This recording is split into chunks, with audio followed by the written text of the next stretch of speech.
Hey, oh, hello. Can anybody hear me? What's up? How's it going? All right. I'm going to be watching this video by Jordan Peterson and PragerU. Jordan Peterson starts to cry again. And, you know, he likes to cry a lot. And that's what we're going to be doing. So, if anybody's interested in doing that, I should probably pull it up on this. I don't want to do it on that. It'd probably be better if I do it on here.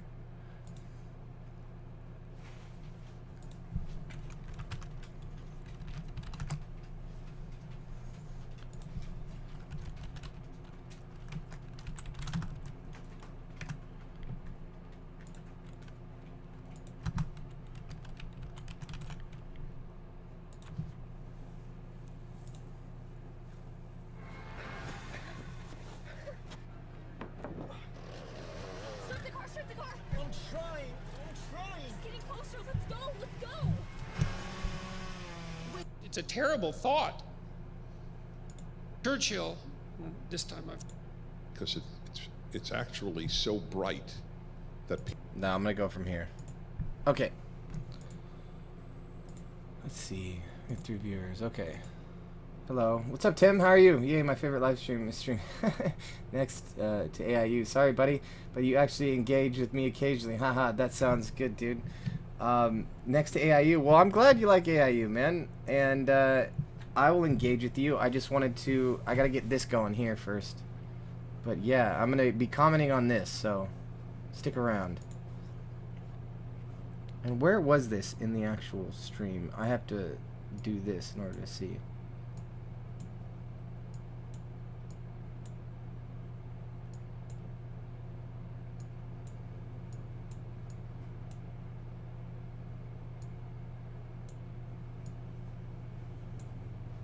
So we're right about what here?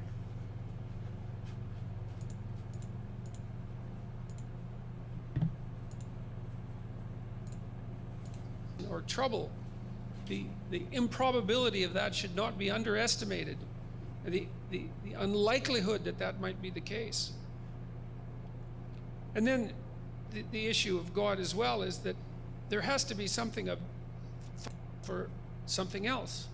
You'll fall for something else, or you'll fall for nothing, which is... Rather than I. Wisdom begins with fear. If you think about it in some sense, Here we go. that's the conditions of human existence. At least He seems incredibly perhaps uncomfortable in with this the spark interview of for some reason. divinity We just watched it we from the have in beginning. written form, and there's no doubt that I often We'll start from here. Fuck it. All right. Hey, I am Peon. What's up, man? How are you? Everything good?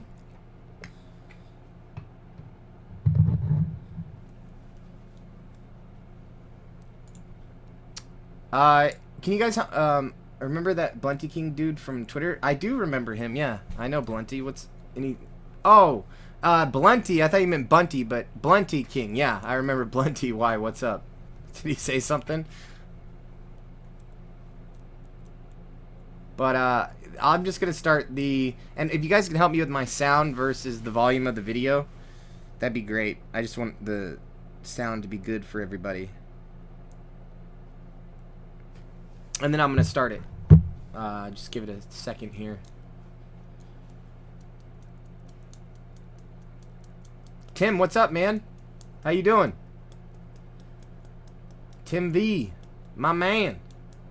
I might even take stock of some things JP says, but his voice just grates on my ears, and he has a lot of the mannerisms of a sociopathic uncle. That's literally what it is. Like, it's like listening to Jordan Peterson. It sounds like someone on the verge of breaking down constantly, and I think this actually works towards getting him some sort of a big following, because it seems that very emotionally distraught people seem to get a big following online, given that people don't know what's fucking gonna happen next. Are they gonna cry? What are they gonna do?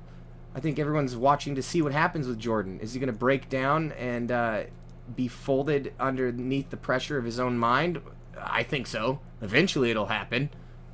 These guys are 2 peas in a pod. Yes, Peterson knows if he comes out as a right-wing theist, he will have half his audience. That's absolutely right. Joy Bradford. Oops. lose half his audience. What'd you say? I read it as the same thing. I'm gonna show it. I don't know why it's saying hide. Did you say something? Everything good, dude? Yeah, left out. I remember when Ruben talked with Prager, and Prager heavily implied Dave is a useful idiot. Yeah, well, Dave is absolutely a useful idiot, and so is Jordan in this context. Prager does not have the same types of views that Jordan tries to push, so when he does these things, he has to go a lot more towards the side of talking religious, and this is where a lot of the funny stuff comes in, because he's not that good at it. What's up, Alien? How are you, man? What's up? So you guys want to do it? You guys want to watch? And how's the volume? Is it okay?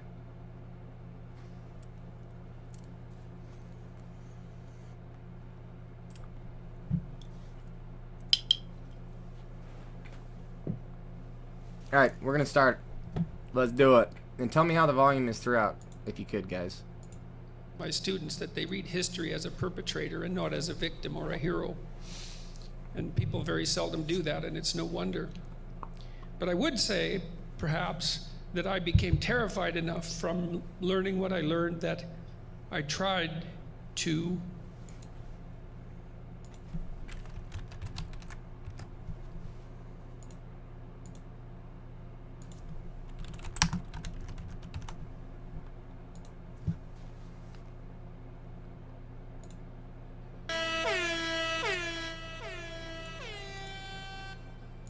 avoid the pathways that lead people to the dark places that they go. And there's something in that that might approximate good. Yeah, it does approximate good. I would agree with that.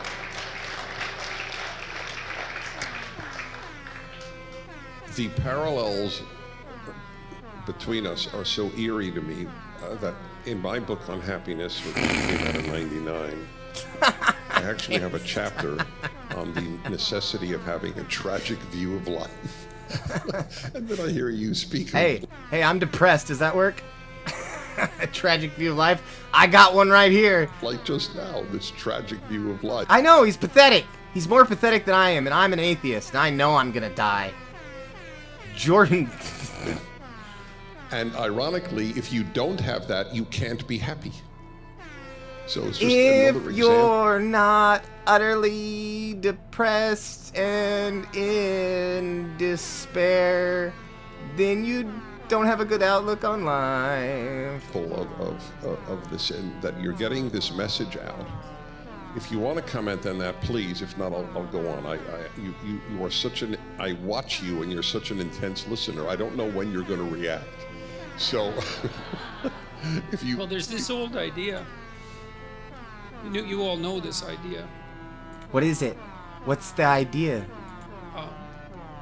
It's an idea that's expressed, for example, in the classic Disney movie, which I really like, The fucking Disney. called Pinocchio. Oh, god damn it, You know, no! Pinocchio is No, not the free Pinocchio! himself from the forces that manipulate him as a puppet and to become an autonomous being. He is required to go to the darkest place to find the worst monster and face that voluntarily. And in doing so, he rescues his father. And that's a very old idea. I don't know how old it is. It's one of the oldest ideas we have in written form, and there's no doubt that in its pre-written form it would He doesn't know how old it is. Wait. I don't know how old it is, but it's one of the oldest things known to man. tens of thousands of years older than that.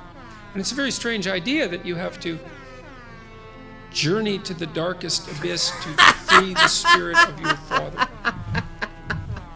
I can't. But there's a reason for it, and it has to do with the tragic view of life, Yeah, it sucks. which is that you can't discover what you're capable of being or withstanding. And those are the same things. Okay. I need a break. Where am I playing this from? Okay, here we go. Sorry. Let's read. Volume's good. Thank you. Honk honk. What Peterson says is 1,000 words I can say in 10. Fuck! Show this. Says, excellent honk if you're horny. PN is horny. Cheesy Puffs, did you hear what the fuck? Did you hear Jordan Peterson is now affiliated with Action University offering $65K for MBA courses? Well, I know he had, like, Jordan Peterson University where you would come for, like, the psychological analysis. I didn't know anything further than that he's anything that crazy. World's most competitive MBA in the world.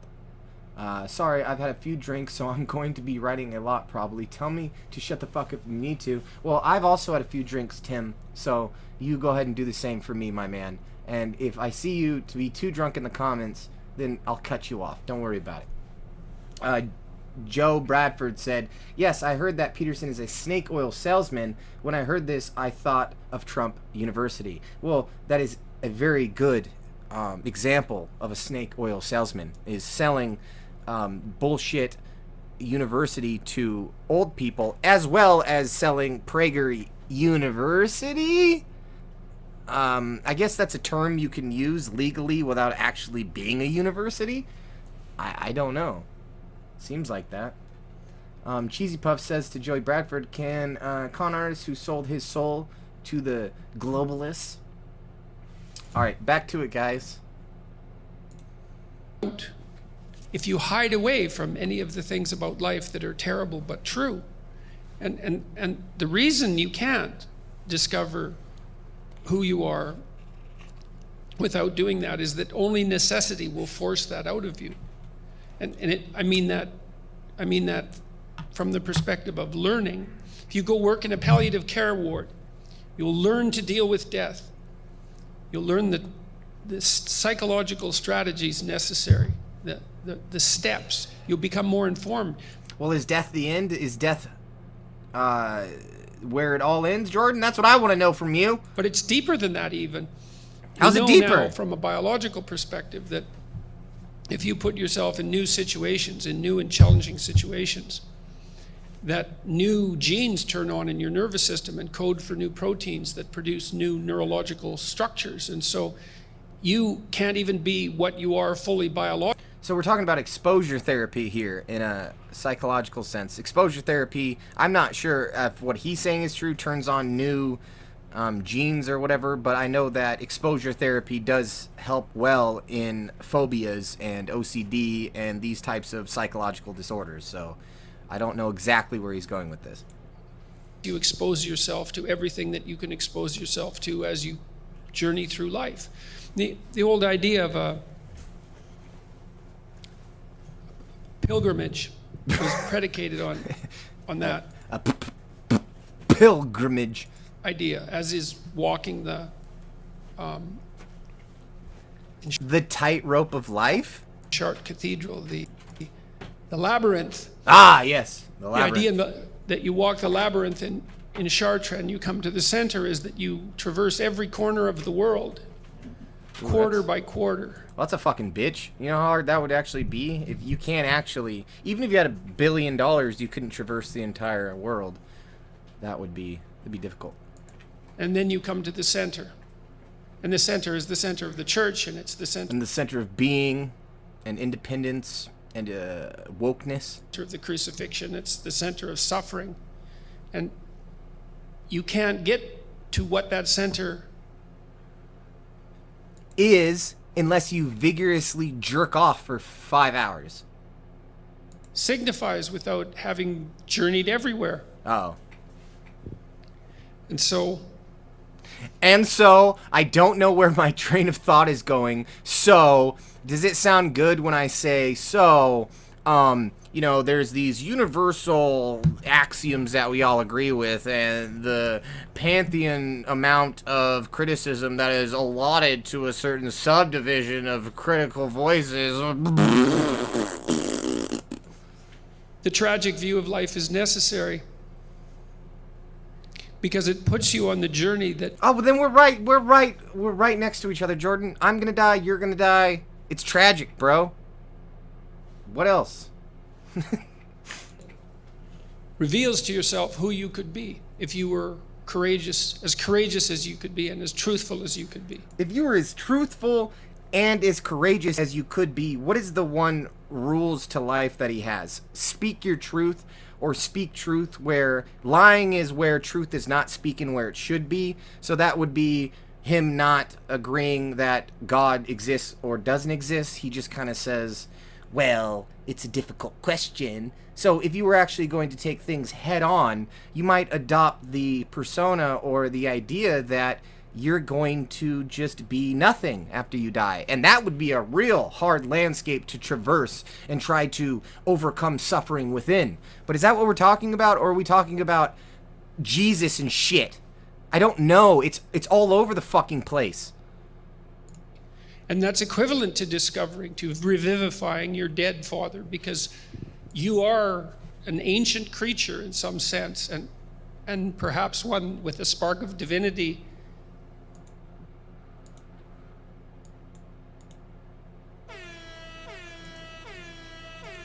Inherent in it, but you will never release that unless you're willing to go everywhere that you have to go, because only necessity will call that out of you.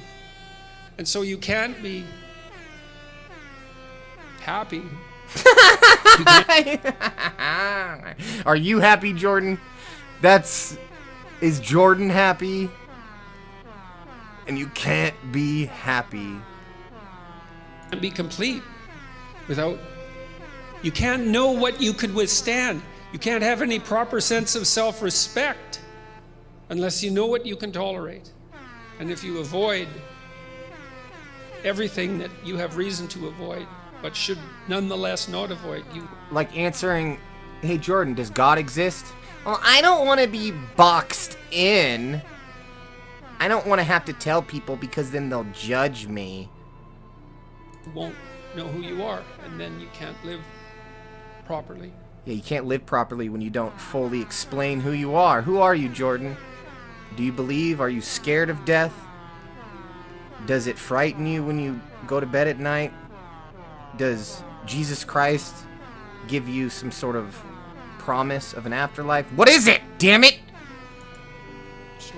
You have said on a number of occasions, and on every occasion that I have watched you. Okay, comments. Hello. Back to the comment section.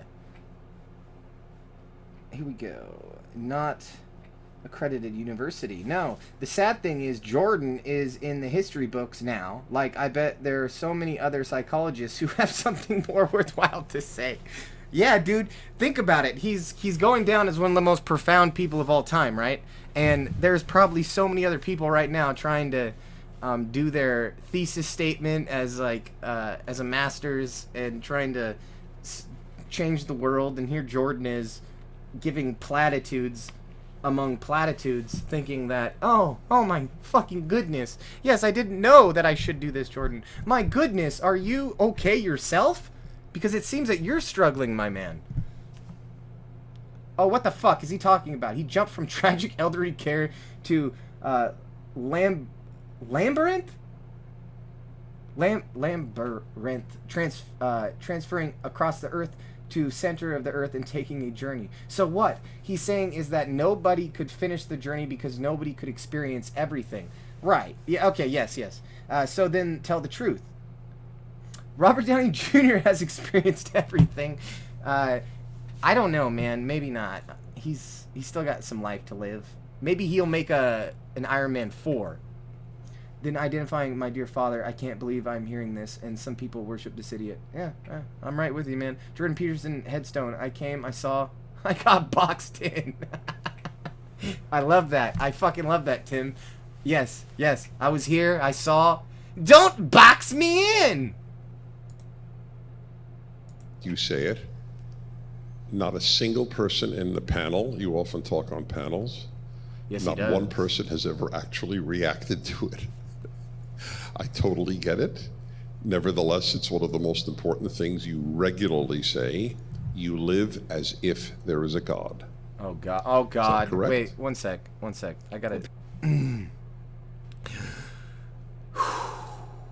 All right. Shake it off. Shake it off. Shake it off. Alright, I'm ready. Wait, am I? People Yes. ask me if I believe in God. You know, Oh God, here we go. Please, don't fucking make me do this. I don't want to do it, Jordan. I'm going to release a podcast about that because I answered that question for about 2 hours in Australia because people kept asking me that question, which I really don't like. I don't like that question. And so I sat and thought about it for a good while, and I tried to figure out why. And then I thought, well, you believe, you see. I thought, who would have the audacity to claim Oh God. that they believed in God Christians? if they examined the way they lived? Who would dare say that? So Jordan's pointing out a contradiction in the way that Christianity as a whole with Jesus is supposed to be like, oh, we're all loving. It's weird coming from him, given he's like pushed that transgender thing, saying, oh, it wasn't this. So Jordan, you're not living up to what Jesus would want. Is that why you're crying so much? Is because you think you're sinning? To believe, to believe in a Christian sense, to actually, this is why Nietzsche said there was only ever one Christian, and that was Christ. To have the audacity to claim that means that you live it out fully. And that's Yeah, do unto others as you would not want done to yourself. It's the opposite of the way Jesus said it. Jesus said, do unto others as you would want to be done to yourself. Well, I like to get my balls put into a vice grip and squeezed as hard as they can until I come. So I don't necessarily want to enact that on another person, do I? No, I'm going to do unto others as I would not want to be done to myself. Is that something you're having trouble with, Jordan? Are you having trouble living up to God's word? That's an unbearable task in some sense. I just debated Slavoj Žižek Yeah, you did. about a week ago, although it sucked wasn't at really it. much of a debate. It was a strange event. But he said something very brilliant, and to me that justified the entire event, at least from my perspective. He talked about Christ's moment of crisis on the cross when he cried out to God that he had been forsaken. And what Žižek said was that what that meant was that the conditions of human existence are so tragic that even God himself in human form lost faith for a moment in the goodness of being. Okay, let's stop this. Let's get serious for a moment. Okay. God on the cross, when he cried out, God, this is Jesus, mind you, and Jesus is God, and Jesus and God are the Holy Spirit. The Trinity is all the same. So what you're saying is when God said, why have you forsaken me? And this is Jesus crying out to God. This is some sort of take on how humanity is so bad that in that moment God was even driven to a state of hopelessness and despair where he declared, God, why have you forsaken me? As to take on all of humanity at once and say, God, why have you forsaken me as a human being? Is that what you're saying? That would be like the Christian interpretation. Here's how I take it.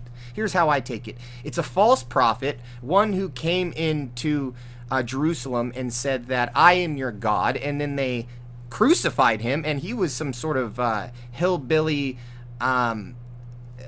quack, right? And he was like, oh, I'm totally God. But when they started nailing the nails into his palms and he actually started to be crucified, he was like, God, why have you forsaken me? Actually crying out to the God that he perceived to be the God he was talking to. So it's not a moment of declaring, oh, humanity, blah, blah, blah. It's a moment actually declaring that Jesus Christ at that time was not faithful.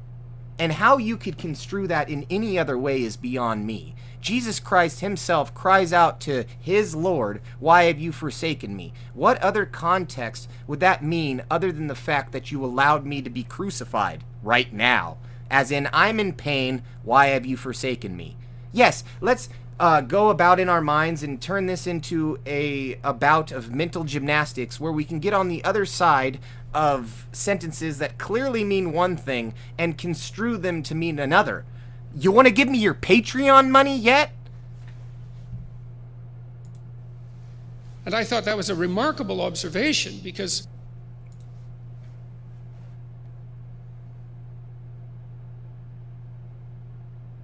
who would dare to say that they believe in God? Prager, what do you think?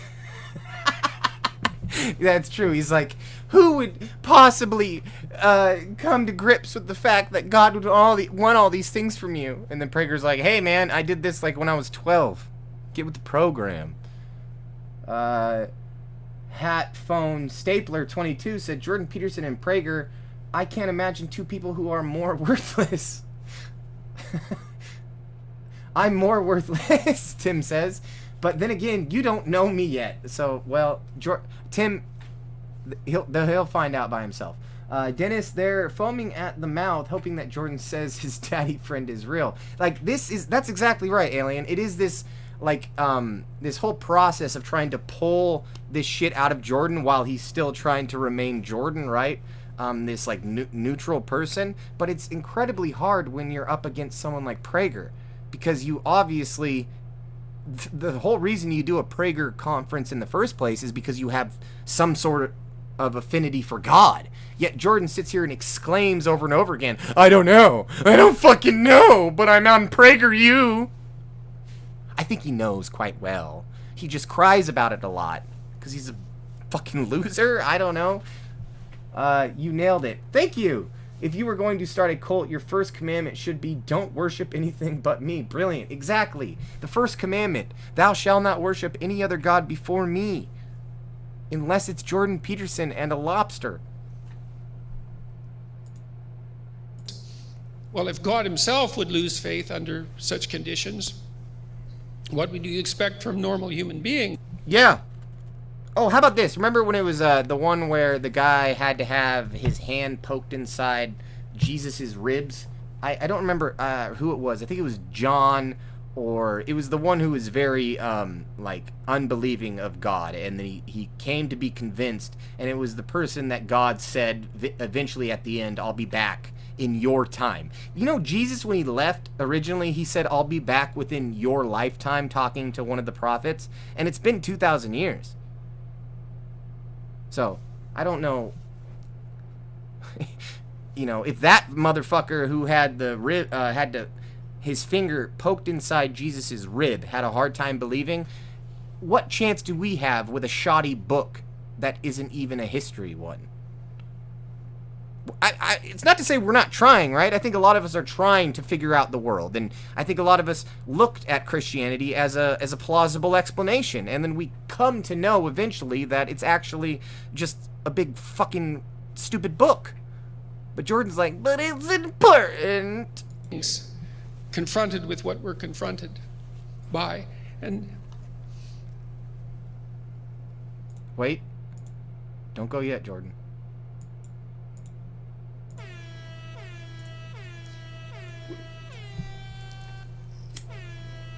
to be able to accept the structure of existence, the suffering that goes along with it, and the disappointment and the betrayal, and to nonetheless act properly, right? To aim at the good with all your heart, right?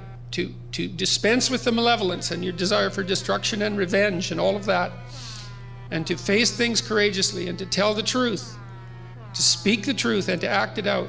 That's what it means to believe. That's what it... So what do you believe in when it comes to God, then? So this is weird. He says you need to act out what you believe, and that's truth. It means. It doesn't mean to state it. It means to act it out. These actually are not logically the same. You can believe something and not act it out. That's completely actually rational. You can believe that you will starve to death, but still starve yourself to death. There's no contradiction there. And unless you act it out. What's up, Jill? What's that? Someone's ID. You found someone's ID? Yep. Nice. I own their life now. Fucking identity theft. Yeah. And the other social security number written on back. It's perfect. Alright, I'm gonna try to fix the mailbox. Alright. You should be very careful about claiming it.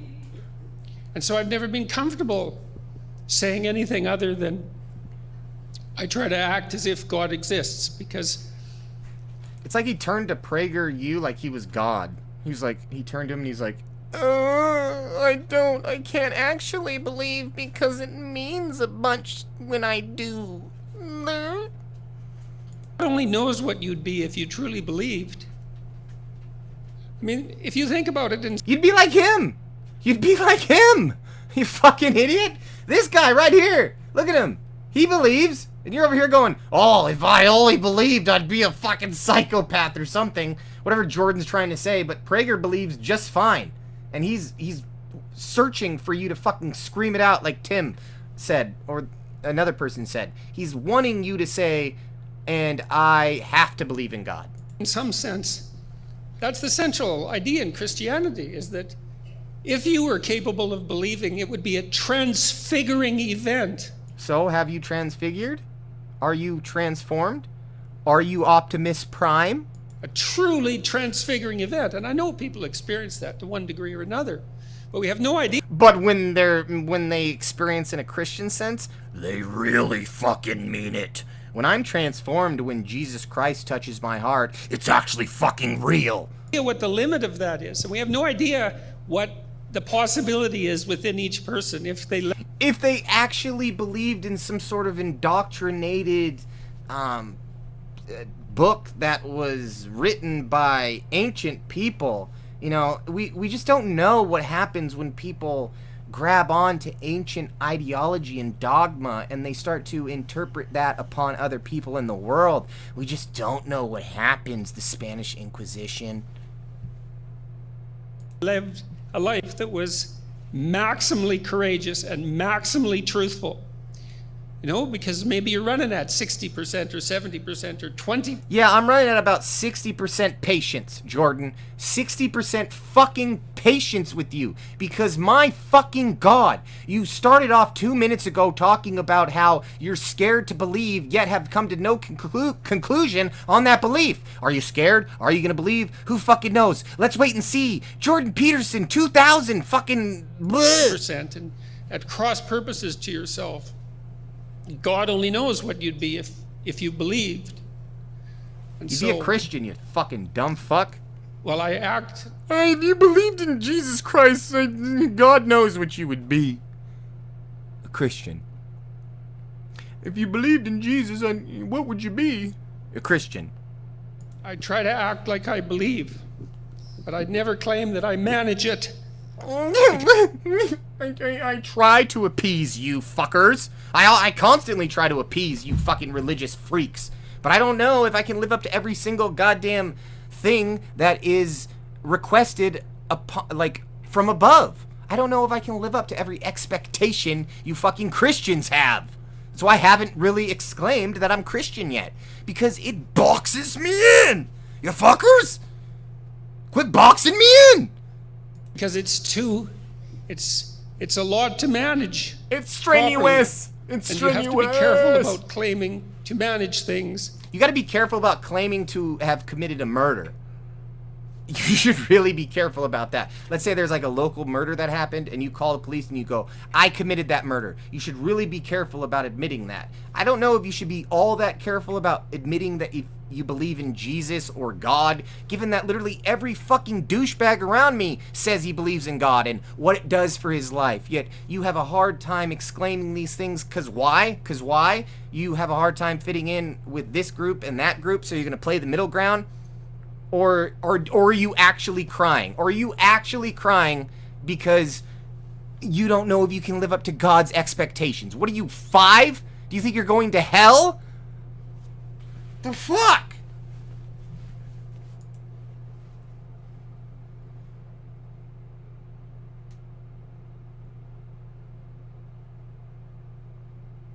I gotta pee so bad. I'm coming right back. But I gotta pee!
Oh, my headset broke. I do very much apologize. Well, it didn't break.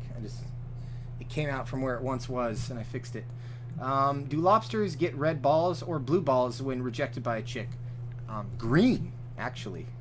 Also, what's the difference between acting like you believe and actually believing? The difference is what you are willing to admit. Coward. Right, exactly. What's the difference between acting like I believe and believing? Belief itself. So, like, I don't believe in the precepts and the ideology of KKK, but I act like I believe in it. You know, doesn't make me a racist or anything.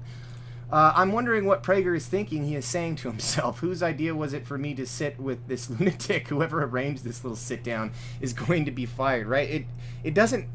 It looks better on Prager's part, doesn't it? As far as the Christian community goes. It's like, what the fuck is this madman talking about? Let's get back. That you can't manage. And so that's part of the answer to that question. It's a great answer, as it happens. It's fucking one. Wait, let me here. I'd like you to react to something that is very operative in my life. Is this gonna be like Prager going, "Hey, do you actually believe?" Jordan, do you actually believe? Life. I just and if you, I always tell people on my radio show, and you totally feel free to say, "Sorry, I really don't find that tenable," or whatever however you want to react. Yeah, push it to him, Prager. My route as an adult to God has been completely circuitous. I have come through the back door. I'm a backdoor man. 25 years ago, how I found God at Columbia. I realized in the 70s at graduate school at Columbia that I was being taught nonsense. How old are you, Prager? Literally nonsense, things that made no sense. And it drove me crazy because they were all bright. Bright people taught me nonsense. One day, walking through Columbia, on both sides. the only time I ever had, I wouldn't say I never had a theophany, but I did have an epiphany. All of a sudden. Is a theophany like a theological epiphany? A theophany?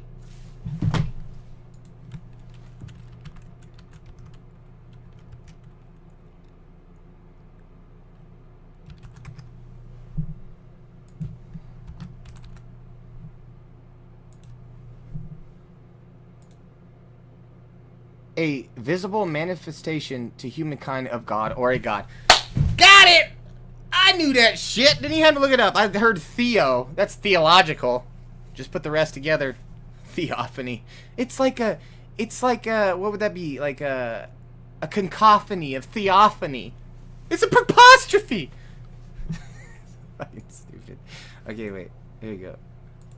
One of the verses from my yeshiva education in Brooklyn, Yeshiva? New York, the cloistered Orthodox world of my Cloistered? childhood. I don't use cloistered, and I don't like cloistered, but I'm not using it in a pejorative way. I'm just explaining what I had.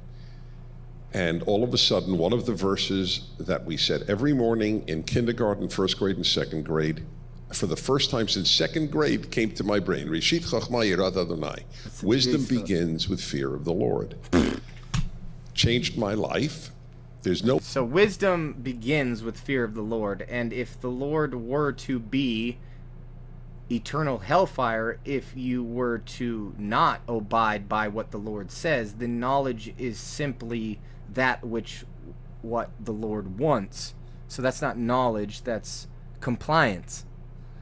The fuck? Wow. Yeah, no, I did understand your God was a dictator, but thank you for explaining it so well for me to understand the fact that it's complete shit. Wow, thank you, Prager. You're such a boss. Look at you with all your theology. Oh, mastermind. No wisdom at Columbia because there's no God at Columbia. Columbia has no wisdom. That is one of the ways I knew. How many studies has Columbia put out? Probably a lot. Should I look up Columbia Science Department? Oh. See what that has to say? Without God, look what happens. Without God, look what happens morally, intellectually, in terms of wisdom. And my biggest reasons for belief in God are watching what happens when people don't. So I'd love to have your reaction. My biggest reason for believing in the leprechauns is when people don't. My biggest reason for believing in Loch Ness is when people don't. My biggest reason for believing that I have a 15-inch cock is that the women that I stick it into don't. You see how that works? There. Is it C.S. Lewis? Was it? Okay. Theophanies are lame balls. Exactly right. Exactly right. Backdoor man. Yeah. You heard that song? 'Cause I'm a backdoor man. Kappa, I found God once. I remembered I was dyslexic and realized it was just a dog. Nice. Was there peanut butter involved? I hope not. I'm a god, don't fear me, love me, or you're going to hell. A lot of peanut butter. Ooh, Kappa. I hope not too much peanut butter. Why is it hiding your messages? Because they're... It's like, for some reason, it's hiding your messages because you curse or something. What the fuck? Can I turn that setting off? Don't tell me people are cursing. Literally anything could come up on this comment screen and I wouldn't want to... It could be a big dick or, like, someone cutting off a head. I don't care. Why is it censoring what you guys say? Fucking retarded. Oh, the irony. I'm always astonished when these guys talk about morality. It is very ironic, sir, because the truth of it is they are the immoral ones given their presuppositions about morality. It's given to me upon high. Well, I think, who was that guy? Adolf Hitler also gave commands from upon high, from a dictatorial status? No? Okay. Maybe I'll stop being as sarcastic as I'm being, because I'm laying it on thick. C.S. Lewis, who said that... What'd he say, Jordan? Fucking... If you cease to believe in God, you'll start to believe in anything. Ooh. That was Yeah, that's another Christian apologist move, is when you say if atheists don't believe in anything. It's just, if you don't believe in God, you don't believe in anything. I believe in my comrades. I believe in the people around me. I believe in my family and my loved ones, that they have my back and I have theirs, and we will traverse through this world holding one another's hands as we do it. I don't understand why that's a problem. Why can't we just do it from first principles? Like, you care about me, I care about you. Now, let's try to work this out together. No, because that means you're a part of the devil. the British guy. Chesterton. Yeah, Chesterton. Thank you. Right. Yeah. Yeah. Well, that's a good way of looking at it. I mean, if Catholicism, I've gone through lots of Catholic cathedrals in Europe, and of course they're stunning creations, but they're Gothic and strange, and the doctrine is...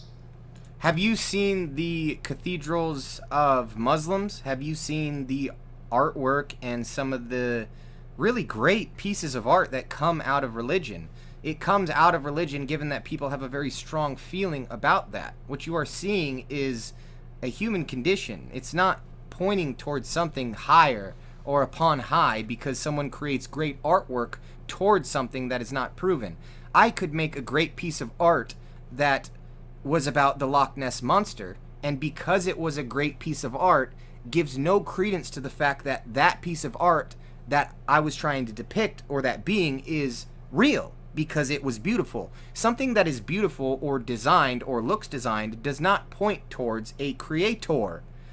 Logically, that is. You can do it in your fucking stupid brain if you want, but it doesn't work. Eerie and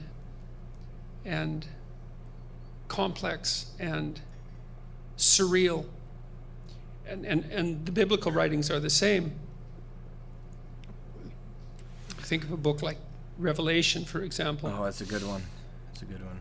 But I think that the Catholicism, that's as sane as people can get.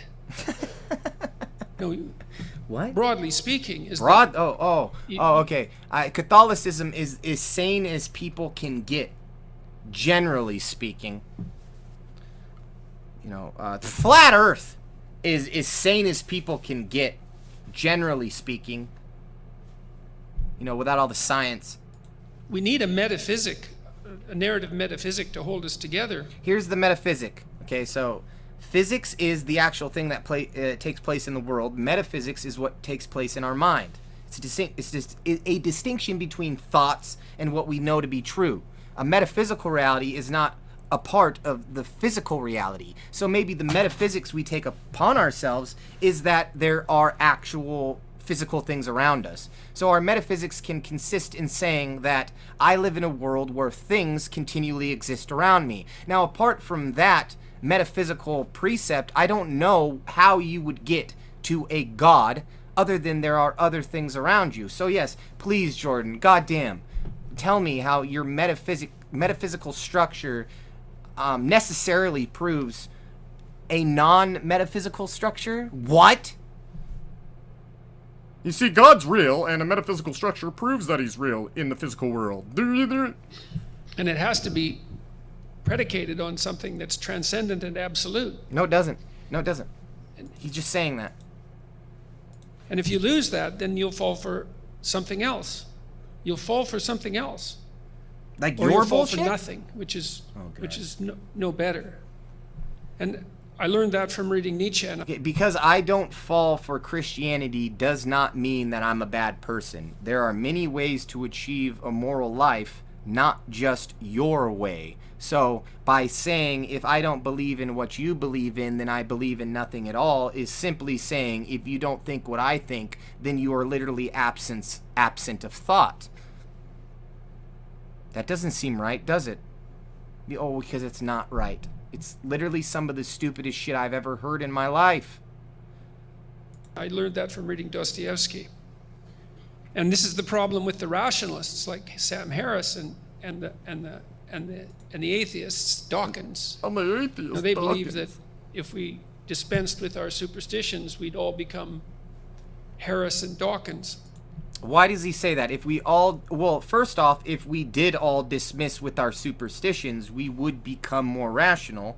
That's just true.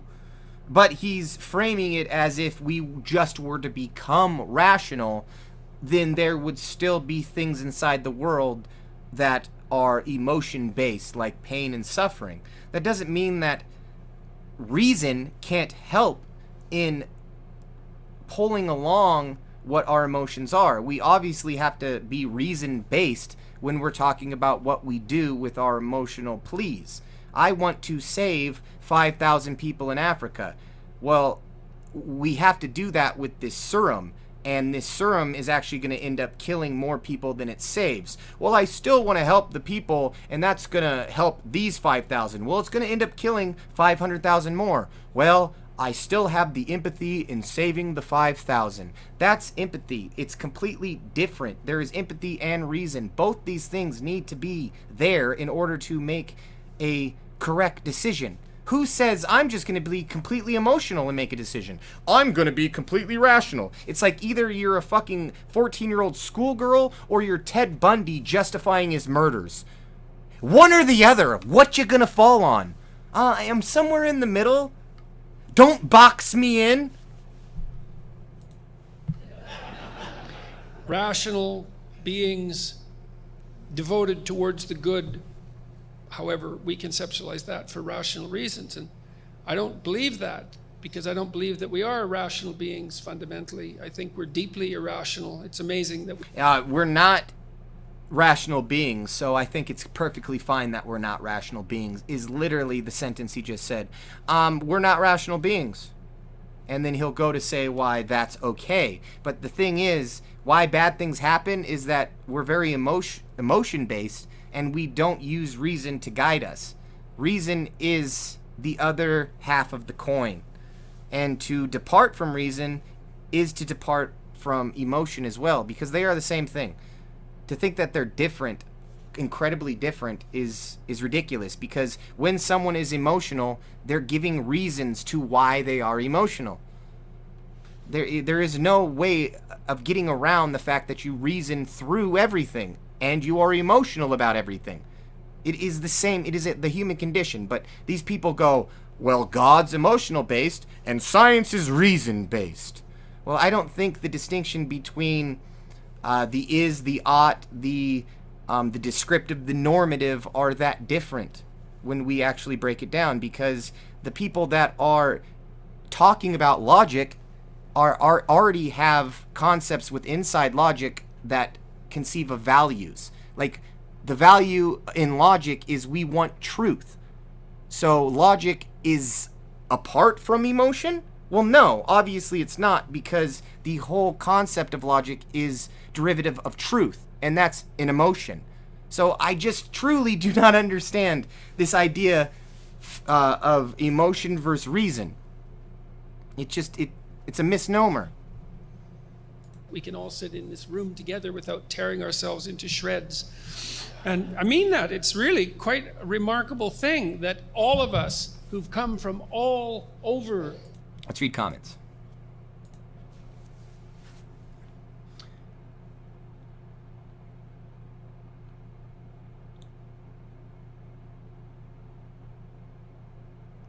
Your guys' comments are too, like, intelligent. I can't even fucking... True market, yeah, I can't even get into that. It's too much to read. All right, let's go back. North America can sit here so peacefully and concentrate on a single thing without any tension or trouble. The improbability of that should not be underestimated. And the unlikelihood that that might be the case. And then the issue of God as well is that... Yeah, well, the thing of probability is that you need a standard. So you can't say that it's very unlikely for this universe to exist when you've never seen the other dice roll. It's like taking 6 dice, one ends up a certain way, that's the universe we can see, and we go, whoa, look at the odds, when maybe all the dice actually rolled 4, and 4 is our universe. To say that it is outstanding or remarkable or logically, statistically crazy that we would end up here in this universe is to say that you know the conditions in which universes are sprung into existence. And we don't. We don't know the underlying cause, or if even cause and effect exists in other universes. So basically it's the cosmological argument that William Lane Craig brings up a lot, and it's basically saying it's the argument that I think it was Plato or Aristotle brought up, and it's the original mover, or the first mover. And the arguments haven't changed. They're all the same. And Jordan has repackaged old theological arguments into new form, and people actually see them as something different. But you can actually see every step along the way he is recycling old religious arguments whilst next to an actual religious person, not fully going all the way. I mean, he's obviously not going on people's channels who are left-leaning. He's going on a channel that is obviously about God while still proclaiming that he's unsure. Well, obviously the narrative is set in place that he wants religious people on his side, because obviously an atheist like me wouldn't pander to PragerU's crowd, would I? So it's all here to see. And anybody who thinks that Jordan is just thinking through his problems very deeply isn't thinking through their ideas enough. To be something of fundamental worth. There is something that you consider of fundamental worth. Yeah, my dick. You know what? My penis. What of it? I think that regard for other people, for the consciousness of other people, for the conscious being of other people, is in that realm. If you're going to have a relationship with yourself, if you're going to be able to love someone else, if you're going to be able to take care of your family and your community, you have to attribute to human beings a value that might as well be described as divine gift. Why? Why does it have to be divine? I can completely comprehend what it means like to be in pain. And that does not mean that I need an order from above or upon high to tell me that it's actually wrong. Let's say this. Let's say me experiencing suffering and pain wasn't actually objectively wrong. Does that not mean that I should not strive for the next person who's coming up in line to suffer as I did, to not suffer, even though it's not objectively wrong? Of course, I would give advice to the other person coming up in line to suffer. Hey, you might not want to do this. Even if it weren't to be objectively wrong. Right? I mean, it doesn't matter where it comes from. It just matters that it's here. And obviously, it's here. And it's everywhere. People care about one another. And you don't need to throw your God into the mix in order to explain why this person over here loves his family. He just does. And he will do anything for them. Explanation not needed. As to why does he do that? Well, there's a lot of chemical responses that happen in the brain that actually make that person do that thing, but it's not as if that has to be right. What is this shit? If God has to say it's right in order for me to want to do it, is that what it is? Someone has to tell you to be good? Are you being good for goodness sake, or are you being good because God tells you? Euthyphro's dilemma. Oh, God damn it. Where was I? Oh, fuck. On a single thing without any tension or trouble.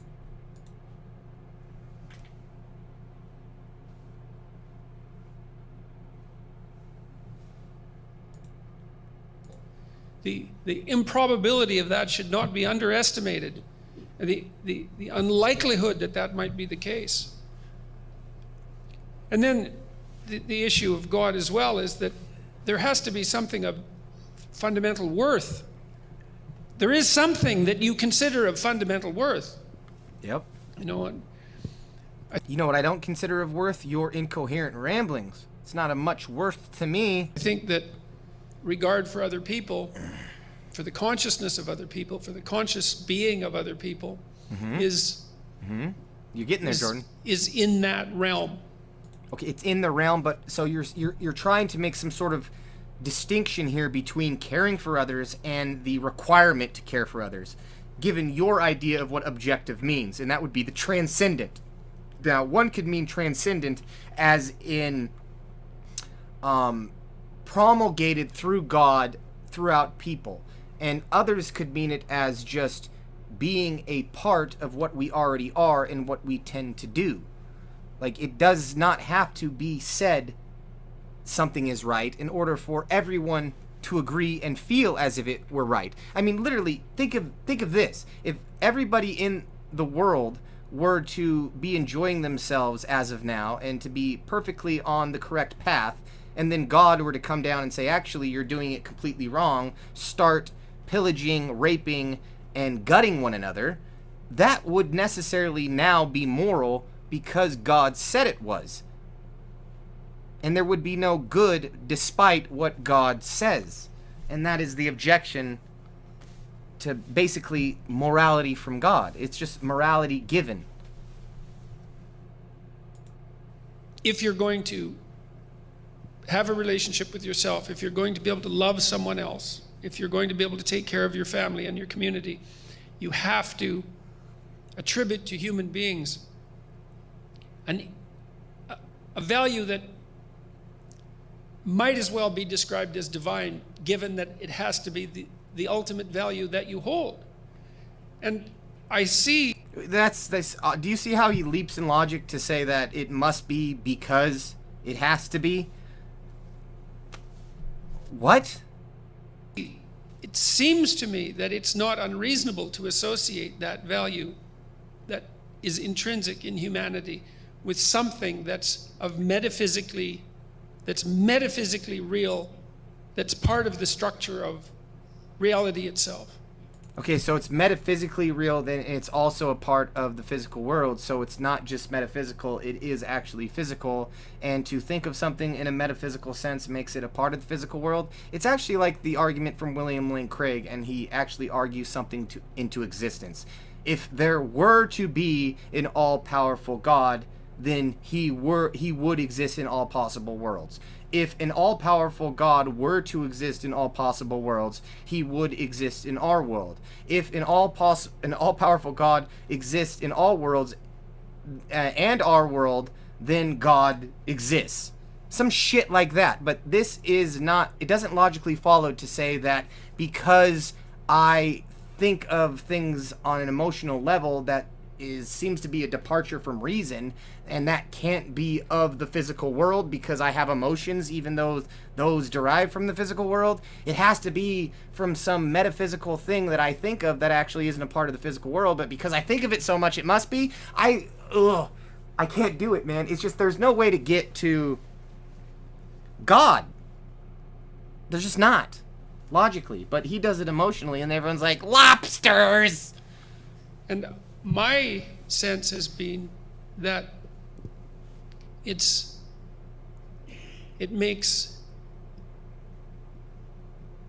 Hurry up! if you watch how people act when they're Fuck! acting properly, the hypothesis If you look at the way people act when they're acting properly, they're acting in accordance with God. So I say, that there is divinity within us that reflects but everybody's special. Everybody's special. divinity itself is the a only snowflake. conclusion that makes sense, that works. And so I think Divinity is the only thing that makes sense that works? Here we go, guys. Here we go. The only thing that makes sense that works is that the hottest girl around me right now comes and blows my penis. That's the only thing that makes sense and works, is that the hottest chicks around me find me attractive and also want to have intercourse with me. It's the way it is. It has to be, because that's the way it seems when you look around the world. All the bitches want to blow me, trust me. Cogent Canine's got these women on lock. Metaphysical equals BS? Well, I wouldn't go that far. There is metaphysical concepts, but what he's saying about metaphysics, yes, very much bullshit. Tim V. Realms that unreasonable to associate that spelling that is intrinsic with its actual definition as opposed to something that is metaphysically real. Mr. Small and Loud, Lobsters, Bears, Beats, Battlestar, God. Alienation, he's trying, LOL. Joe Bradford, Prager just looked at his watch. Right, he does take a long time to respond. Very good observation, Joe. Joe, is it Joe? And what is the divine path? Such vague bullshit. Well, the divine path, Alien, is that you drink bleach, and then you will come to know God. Dennis looks like he's fantasizing about the choir boys. Maybe. He does kind of look like that, doesn't he, right there? And Mr. Small and Loud, I truly want CC to say lobsters again. Lobsters! Hi, honey. Can I have a cigarette?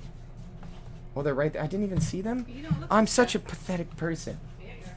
Does God hate me? She didn't answer because she knows he does. Peterson's 12th rule. What is Peterson's 12th rule? Don't lie?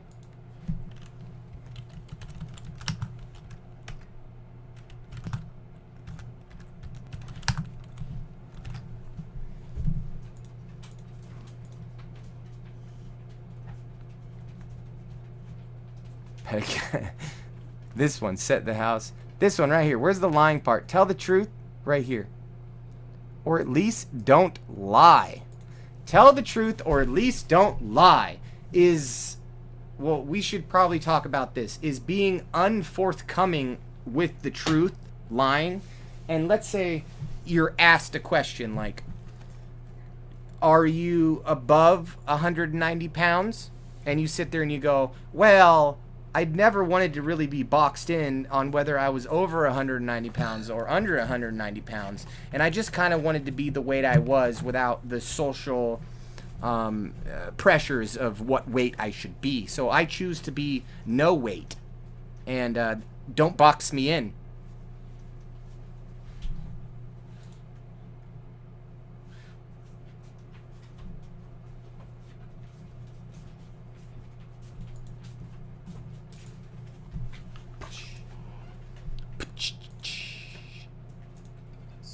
I think the evidence suggests that. Evidence. You said you look what happens when societies lose their bearings. It's like, yeah, that's what convinced me to the degree that I became a religious person.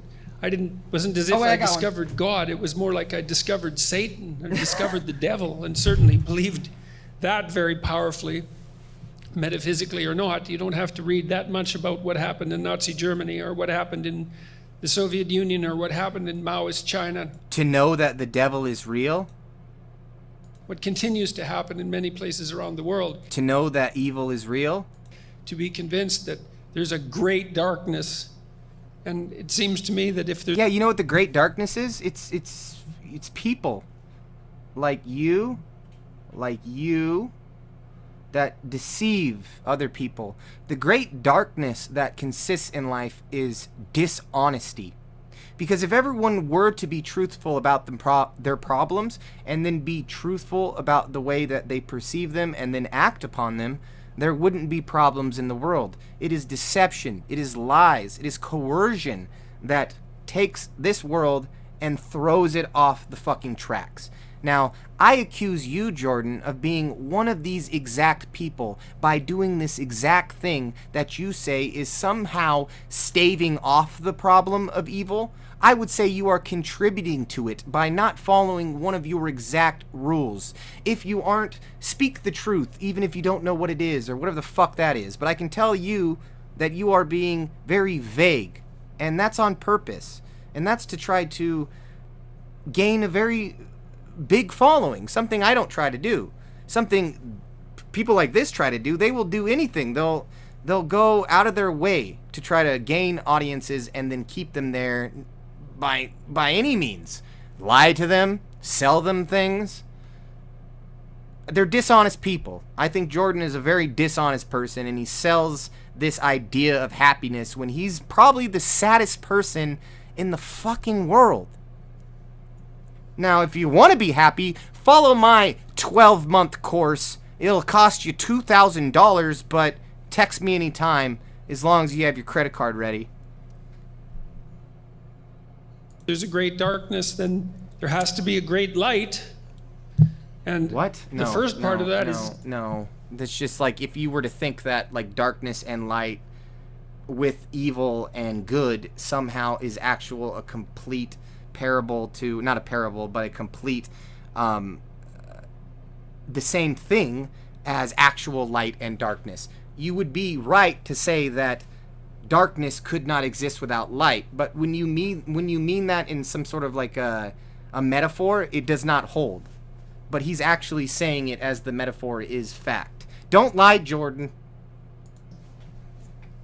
True beyond any hope of refutation, and the second seems to be a logical necessity in the light of the first.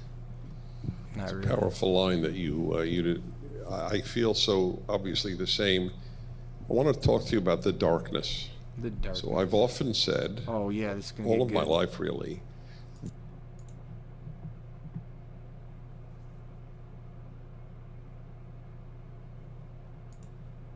that we have a wrong metaphor in calling evil dark because it's actually so bright that people can't stare it in the face. The number of Canadian or American students at the most prestigious universities who could identify Pol Pot or even the Gulag Archipelago, let alone the Great Leap Forward in China, is so small. The knowledge of evil, it is now up to over a quarter of kids never heard of Auschwitz. It'll be a half very soon. It will be 3/4 in a generation. I just want you to see the difference in between someone like this saying that we need to move away from talking about slavery in schools. It only brings up past events, and it makes it harder for us to move forward as a nation.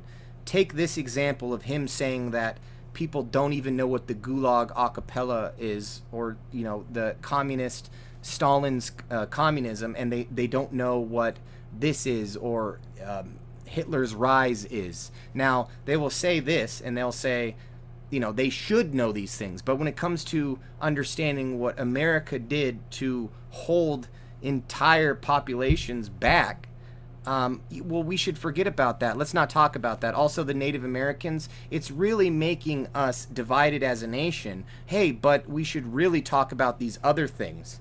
They are completely, this is how I deem everything. If I see you committing a double standard in the way that you address your values, then I consider you to be dishonest. And that is just upfront. If you have no reason for justifying why you speak differently about one thing, one tragedy versus another, then I see you as biased with no justification. And that's exactly what's happening here. Let's not teach slavery in schools as to not overwhelm the kids with all this stuff. But have you noticed that they don't even know what Stalin is and all the people that died? It's a complete double standard, and if these people were to talk on one side of it without the double standard, I wouldn't care as much. But they do, and it's fucking clear as day. They don't know evil. At Berkeley, I had a dialogue with 2 leftist students. My last question to them was, do you believe people are basically good? And they said yes. And I said, it's so demonstrably wrong, that belief, that there's only one possible explanation for why you hold it. Okay, well, I can give you a counter explanation as to why someone would say most people are good. Here I go. If most people were not good, then bad things would happen more often than they do not. And I would say that a good thing is someone getting to the end of their day without being murdered, robbed, killed, raped. And the majority of people go through their days without experiencing these things. Now, does it mean that we don't live in a cruel world? No. It just means that you're not going to experience these things on the daily, or that everybody has experienced these things. Because you live in such a good country. Yeah, well, that's the goodness of naivety, right? And it's something that's encouraged. You encourage that by producing safe spaces around people. You produce that by sheltering them. You want to preserve that childlike innocence, but why is it when Jordan talks, like, I understood Prager completely fine, even if I disagreed with it, but it was much more concise, more clear, I could easily understand it. Now when Jordan starts to talk, it's very long-winded, it's very not to the point, it's a roundabout, and it's hard to actually follow. As much as I try to follow Jordan, it is actually hard to follow what his actual point is in conjunction with all the other fucking points he made during this whole thing. Longer a child, it's not childlike, it's just childish. And that's not good, to be a 40-year-old child and to think that people... Says the quivering, crying man on stage. are fundamentally good. It's not that... Good is very difficult. It's by no means the default position. What's the default position? Entropy, catastrophe, tragedy, malevolence, and death. That's the default position. The good struggles up against that. That's no easy thing to manage. The default position is suffering and death, but that would be the default position even if everyone was good. So there's not a contradiction in saying that people are good and suffering exists. There is a lot of malevolent people, but most of the suffering consists of who we are as people. We die. We don't live forever.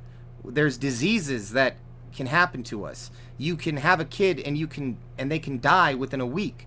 That doesn't mean the kid wasn't good, and that doesn't mean the mom wasn't good. That means bad things happen in a world that we perceive that should be good if there is this God that you speak of. But you're very, very vague about it, Jordan. So please get to the fucking point, please. To think of that as intrinsic. It's an intrinsic possibility, but it's not something that you... It's not something that... It's not something that you can manifest without faith and commitment. And the more faith and the more commitment, the better, and the deeper. So faith and commitment does not have to mean religious at all. I can have faith and commitment to my loved ones around me because they have shown me the same. It is somewhat of a reciprocal type of nature to say, you've done me good, now I'll treat you the same because I understood what it did for me. Now I will counter that good action and then place it upon you. It is a completely religious reading of all of humanity, and then he claims to be a psychologist. every single reading of psychology that he brings to the table is of a religious interpretation. So to say that he's a scientist is wrong. He's a theologian. Clearly.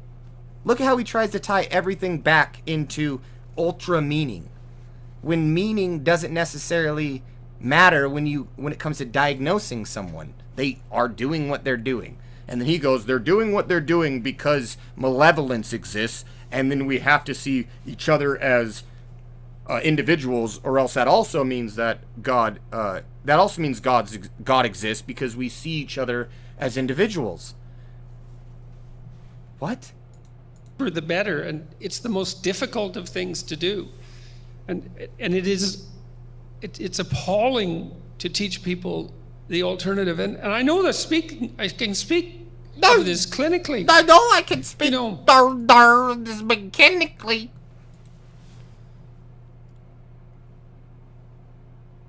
Guys, I do apologize. I have to pee again. But I have been going for an hour and 18 minutes. So I have to pee again. Someone left when I said I had to pee again. Yeah, he is going to cry. Yeah, he will.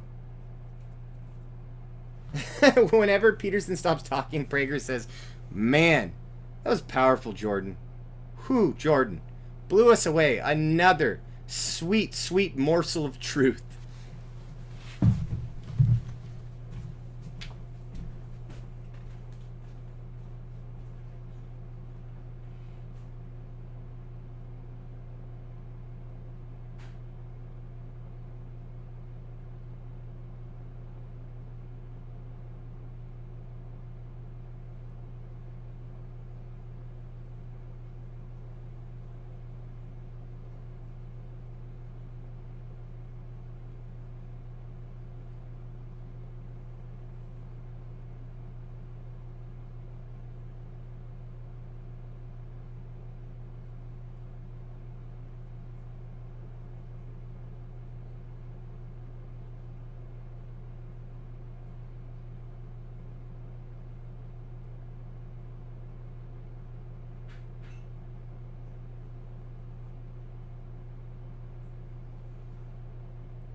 Oh, hello, I'm back. Sorry about that.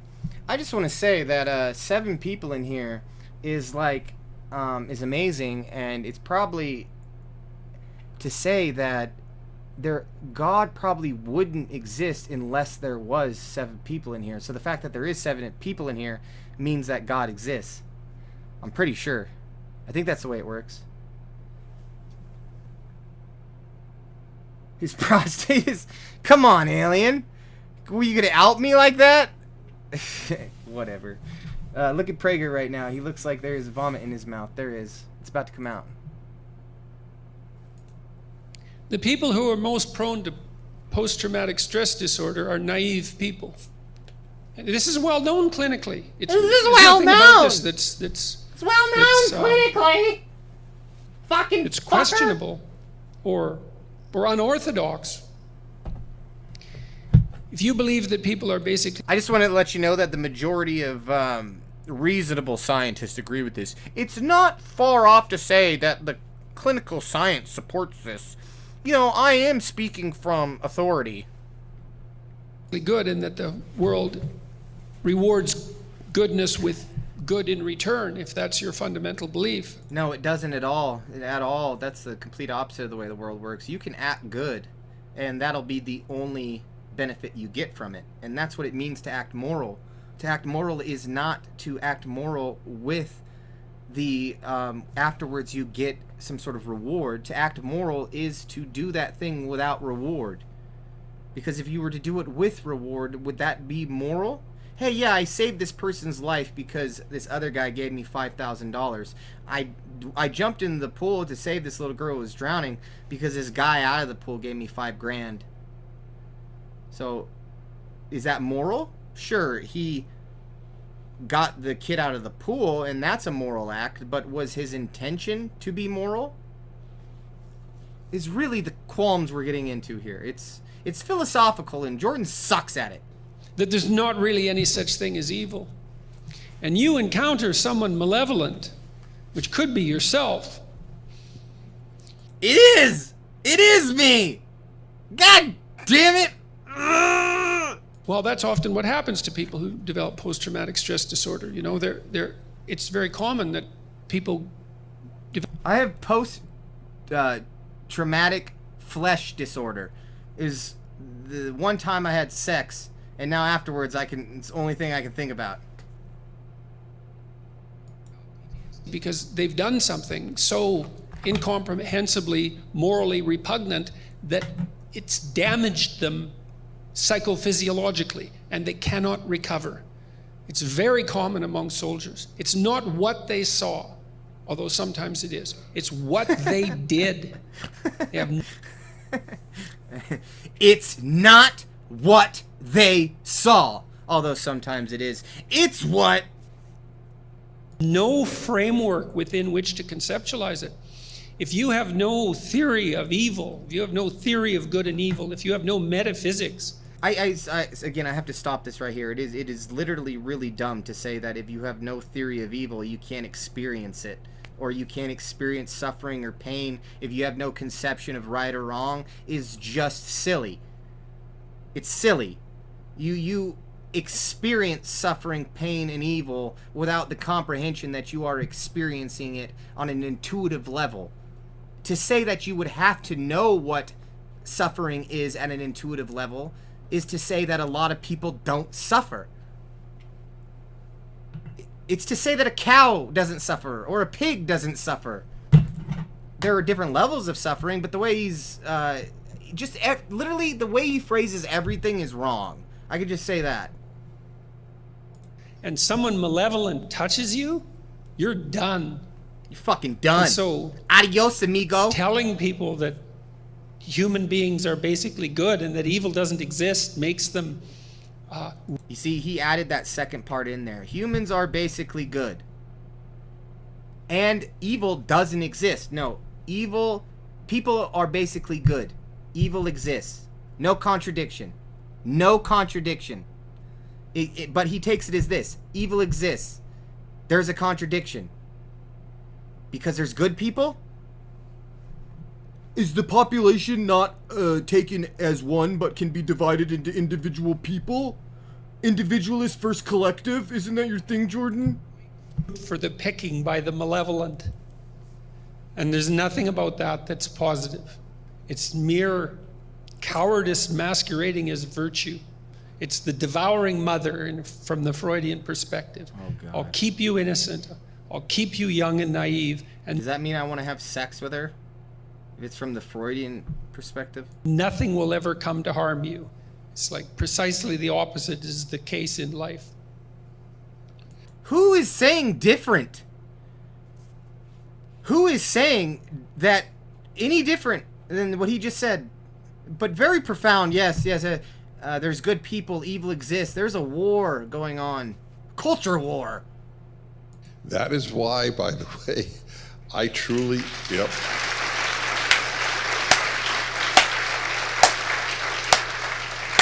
That is why I truly believe that a 12-year-old at a traditional Christian or Jewish school is wiser and more likely to be happy than a secular professor of philosophy who is 50 years old. Yeah, you're right. What does that mean? It means nothing.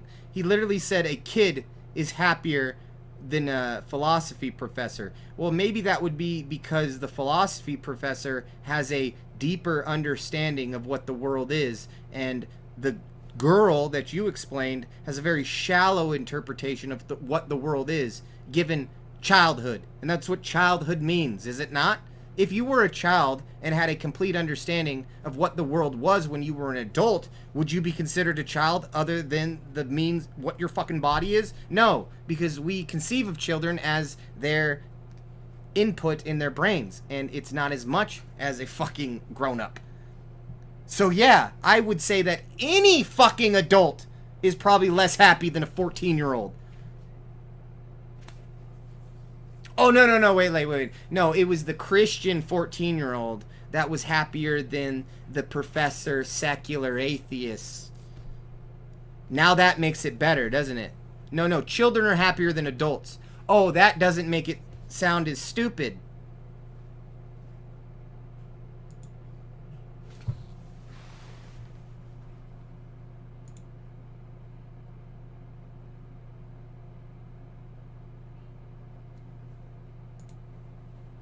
Just because I knew I went again to yeshiva, so half the day in Hebrew Jewish studies, half the day in English secular studies. I knew at 6 people were not basically good because God said so in Genesis. Okay, so this all derives from original sin. Just know that they are saying that people are not basically good because the Bible says that people are not basically good. They are born with original sin. Now, this is where PragerU's coming from, and this is where Jordan's jumping off from, but he is hiding it behind a bunch of language as to not let you know that's exactly where he's coming from. They are both speaking from the same position, but one is hidden in a bunch of bullshit. He decided to destroy the world because it turned out rotten. So I knew at the earliest possible age. Wait, stop right there. When he decided to destroy the world, who is that? Hitler? Mao? Pol Pot? Was it like, it was God? The all-loving God? When he decided to destroy the world? People were not basically good, and it not only affected my Weltanschauung, my worldview, it made me happy. You know, when I decided that people weren't basically good is when God killed them all. Then I fucking knew. Because then I realized, wow, I'm meeting good people, despite the fact that people are not basically good. I really do have good people in my life. Am I lucky or what? What's up, Jill? Yeah. Well, that's a really good point, because you see, when I said that it was Jordan is just... A mess. He's a mess, yes. a miracle that we can all sit here peacefully. Right. Like, that is how I look at it. Right. I think every day when I walk out into the world. I gotta start this. I fixed the mailbox. Oh, nice. I put bricks under it. Hells yeah. I got rid of that stuff. It looks nice. Hells yeah. And it's not rack and ruins and flames and floods, that it's a bloody miracle. Right, That I exactly. mean it, that we hold this together. Yes. It's not an easy thing to The miracle is that we're not flooding. do. Right, And right. peace, to think of peace as the default position is a form of deep insanity. Like, it requires work to maintain peace. Here's what it And is. you can't be property. It's not that everyone's malevolent. It's the fact that most people are good, and there is a certain subsection of people who are fucking assholes. Murderers, serial killers, criminals. They make it harder for the rest of us. But by no means does that mean that the entirety of the world is bad because bad things exist. I would say most people are good, and we are bombarded by assholes who actually make it harder for the rest of us. That's why the entire population isn't in jail, only a certain subset. So, but everybody's bad because original sin.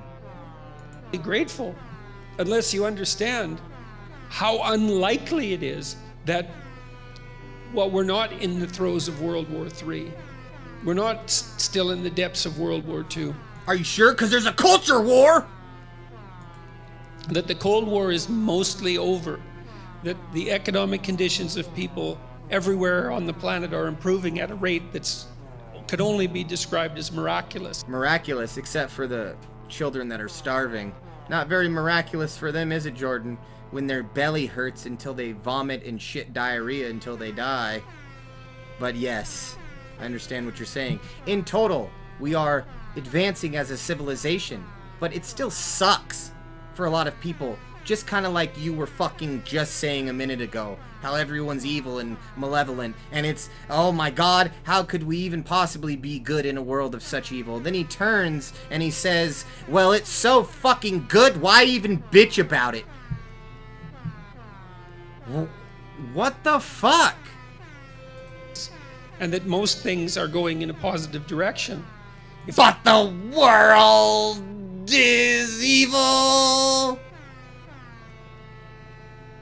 If you assume that that's normative, then you think, well, that's life, and you have no reason to be wide-eyed, to have your eyes wide open in admiration and gratitude at the fact that the worst, which has frequently manifested itself, is not knocking at your door at this moment. Who says it's not, Jordan? Because that's the story of humanity, and not peace and prosperity. So here we have it, and here we should preserve it. Okay, so as far as I can gather from this, Jordan has said that life is suffering, but we have made it into a time where suffering has been alleviated. Now we should all be fucking grateful. That's like saying white privilege exists, and as a majority, white people should be grateful for what they have, even though, hey, white guy, you're poor, that sucks for you. So he's talking collectively. He's saying, as a world, we're becoming more prosperous and suffering is getting less. So that means shut the fuck up, Africa. And SJWs. But the Marxists, they're taking over. The world is evil. SJWs, shut the fuck up. The world's evil. Shut up. And here we should spread it. We should do everything Like your we fucking can to vagina? live in a manner that makes that most likely. And we should do that because, well, you said... And the way we do that is capitalism. By working each other to the bone until the person at the top gets the most profit imaginable while making everyone else janitors. Did you say fear of God? It's like... Throughout the Old Testament, you know, it's one story after another, is that people develop societies and they become arrogant and they wander off the path. And as soon as they... So are they wandering off the path, or are we on the path and now people are bitching that we're supposedly off the path, SJWs, but really we are off the path. Conservatives see the correct way of the path and that we're off it, but SJWs say we're off the path, but we're not because it's better than it's ever been before. But life is malevolent, so we should heed and we should understand these things, but also shut the fuck up.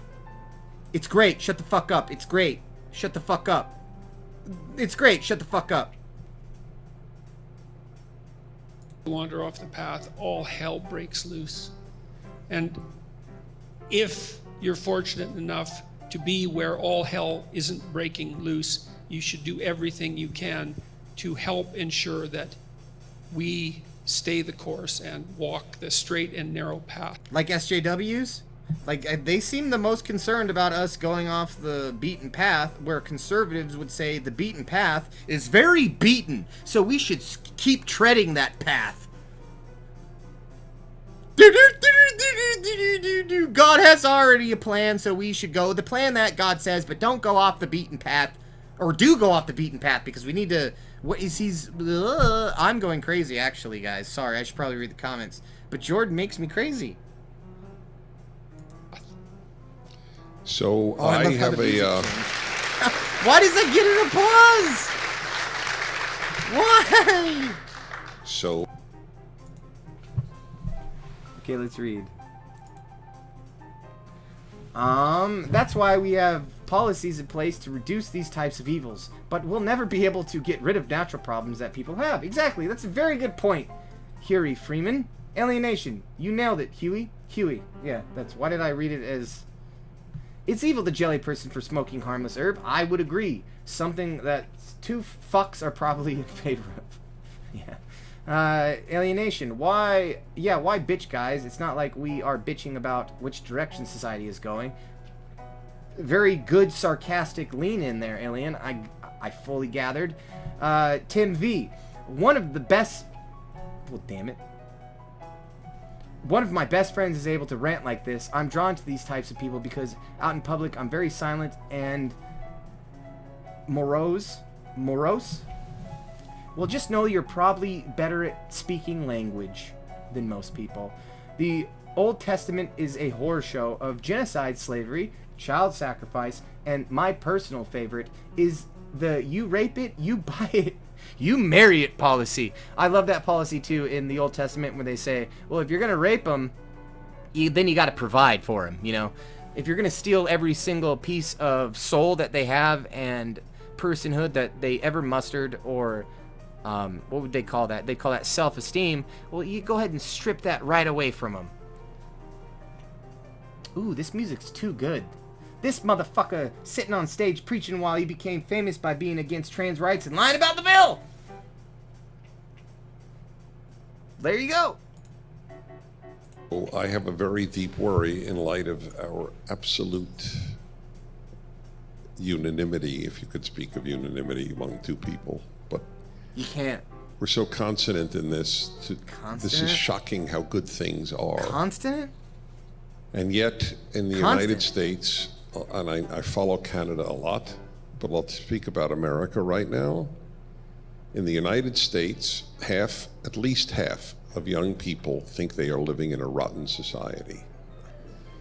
Sexist, intolerant, xenophobic, homophobic, Islamophobic, racist, bigoted. Well, I can say that their conceptions of all those things may be altered, like where racism may not be as bad as people are saying, but there is a real concern about the world, and about racism, and about white supremacy, and about radical Islam. All these things kind of coming into one big clusterfuck where everyone doesn't know really how to take a side or what that means in perception to the other side. Well, if I say that I support LGBT, does that mean I'm anti-Islam? Or if I'm a Muslim, does that mean I'm anti-LGBT? You know, all these things is a conglomerate and a clusterfuck of things we don't really know how to explain. And I don't think they're making it any more clear. I don't think I'm making it any more clear. All I'm trying to say is that it's bullshit and I'm not racist or homophobic. That's 6HERB. That's my acronym for what I just said. This is frightening to me. And I want to know, is it frightening to you? Yeah. Yes. Yes. Very much so. Well, it's goddamn terrifying. If I'm gonna tell you the truth, just watching these people on stage and then taking just the whole picture of the world right now. Yeah, I'm very scared. Am I alone? Because I think that it's all gonna go up in flames, probably. And even with most of the world being good, that's a complete...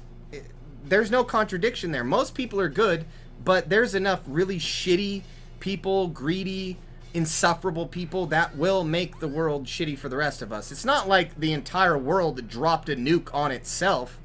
One person pressed that button. You know what I'm saying? Oh, we destroyed ourselves as human beings. I was like, well, I don't know about that. A lot of people are just trying to get along and save the planet, and then some guy pressed a fucking red button and that nuked the whole fucking thing.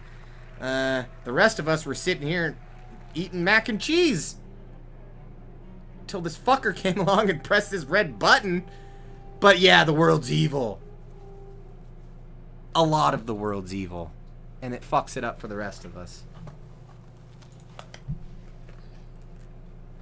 you know, I always try to give the devil his due. Ooh, do you? And I always try to give the devil his due. Ooh, give the devil his due. I don't. Fuck the devil. Right in his fucking ass. Fuck him. Why you gotta give him his day? idea that the West is a oppressive patriarchy characterized by the sins that you just described is true. It's true. By the sins that you described are true. But if you take a second glance at it, if you look at it from an alternative perspective, then I just am dumb. You know, if we look through our history, personal or political, there's no shortage of things to be appalled by. Like you? But that's not the question. What is it? Exactly. What Or is there that's to be not the appalled issue. by? The issue is compared to what? No, it was Churchill. This time I've got this right. It was Churchill who said that democracy is the worst form of government, That's except not for all true. the other forms of government. And I would say that about our societies, is that there's no, we Hurry have up. every reason to be awake Sorry. and cognizant of our errors, whether they're political or economic or personal. But compared to how it could be, Oh, yeah, you know, like how I'm fucking dirt poor right now. I can't walk. The government isn't giving me assistance in the country I live in. I have a child. We're too poor to actually get the insurance we need, but I'm not living in Africa. I don't have flies swarming around my head right now on the verge of dying from dysentery. Therefore, my position in life and all the others that exist inside a society where the wealth accumulates at the top, it doesn't really matter the fact that you are on the bottom spectrum where 1% literally has all the wealth. The fact that your son's dying of cancer and you can't get help for him, well, get this. Your son's not dying from something that you would never have the possibility of solving. Guess what? You live in a country where it could be cured, but it's not going to be. So go ahead and be grateful for that. The fact that your kid's dying because you don't have enough money to fix him. Aren't you now happy that you don't live in Africa? Or wait, that's kind of the exact same thing that happens. But we're not living in Africa. I love being poor. and how it has been in many places, and how it is Put your finger away. most Fucker. everywhere in the world, and how Done, it don't was cry. for much of the 20th century. God. Things are so good here that it's absolutely beyond comprehension. For you. And so along Patreon with fucking that, galore. What, $1 million a month in Patreon money? You know, in the West, where I'm on stage making $1,000 a minute. Yeah. Well, if you live in proximity to where I do via the country, then shut the fuck up, because I live in America and I'm doing just fine. Patriotism, baby. Oh, are you not doing fine? Well, you could just be me. Yeah.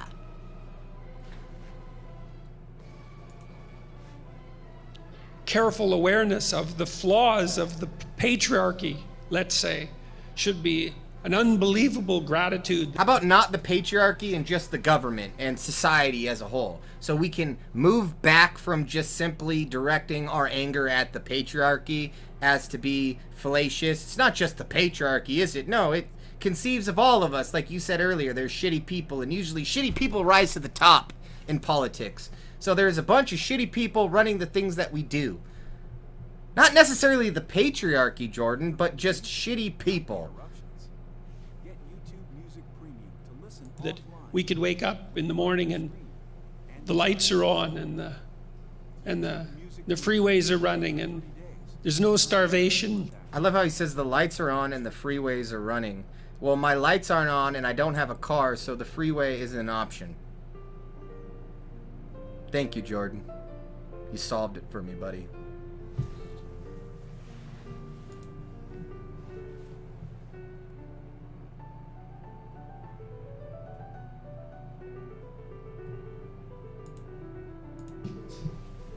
Directly facing us, and that our children will live, and that the probability that any one of us will die a violent death is negligible.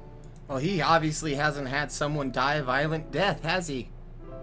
Ba-doo, ba-doo, ba-doo, ba-doo. If he had a child who died, he might be speaking differently. But the fact that he has a bunch of fucking money and he travels the world with a nice fucking life, then he's like, well, shit's not that fucking bad. Quit whining SJWs, I have millions of dollars. You know, in the fucking America, capitalism's great. Shut the fuck up and just work harder, you stupid cancer-ridden children.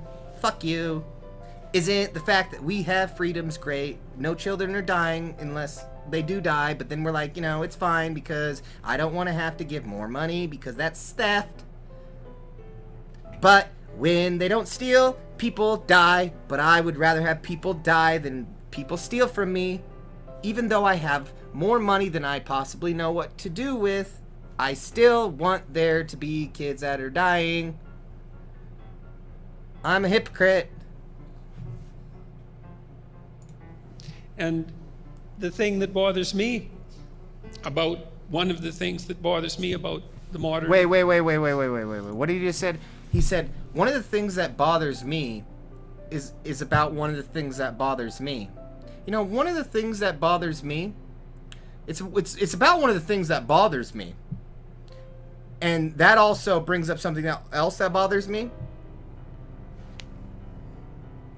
University is the absolute lack of gratitude that characterizes its teachings. It's like, it's half the story, you know. It's like people... I know, I went to a 2-year college, and I didn't have good enough grades to get into a 4-year college, like a good one, so I should be happy about that, right?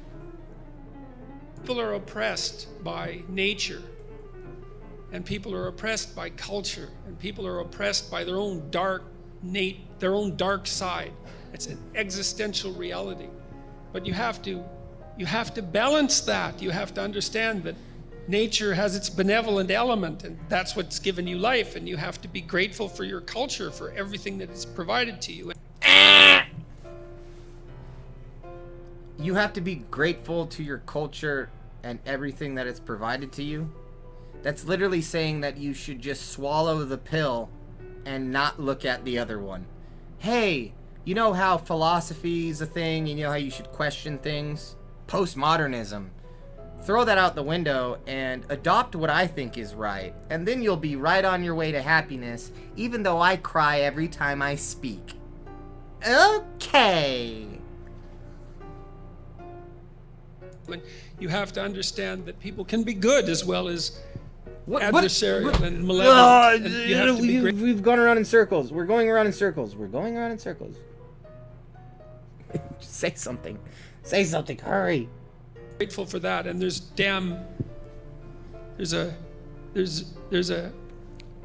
a damnable shortage of gratitude. Shut the fuck up, Jordan. You know what? There's too many people who have too much good shit. And you know what? America is fucking awesome. Everybody who lives in America is fucking doing wonderful. Now, go ahead. Look at Africa. Starving to death. Let me tell you, fucking kids, their bellies look like they're pregnant. Not doing good. Now you take someone on welfare in America. Guess what? They got food stamps. They doing fine. Maybe they had a kid who died, but they still got food stamps because the insurance wouldn't cover it. But guess what? You're not in Africa, where your belly's all fucking exploding like you're dying of dysentery. So you got problems in the US. Suck it up, buttercup. Bucko, get back on the fucking train and start working towards capitalism. You like the way that your life is a never-ending cycle between 9 and 5? Well, shut the fuck up. I make millions of dollars an hour talking down to you. Do you like me? Or am I your messiah? I'm your messiah, motherfucker. In the modern academy. And that's based on a naivety or a resentment that's so deep that it's almost incomprehensible. A naivety and a resentment and a willful blindness I can't do this anymore. To the reality of history that's so deep that it's almost incomprehensible. So, If Oh, wow. I ask you, Good job. it may strike you as absurd, but I'm going to ask it anyway. Except for technical knowledge like medicine or engineering, mathematics, obviously any of the natural sciences, Oh, yeah, all law. those great things that gave us everything. If all North Americans graduating high school decided, I'm not going to college, would North America be a better or a worse place? Worse. How is that even a question? We have jobs right now that require education. Take doctors, lawyers, pretty much any profound high position in life is going to require a degree. Engineers, the people who make the planes we fly. So let me get this straight. If we ended all higher education in the world, would the world become a better place? Huh? Let me think. This is really going to be a difficult one, guys. Give me a second. Well, the guy... I went to the doctor. He didn't know how to sew up my leg. Never read a fucking textbook. He researched it on the internet.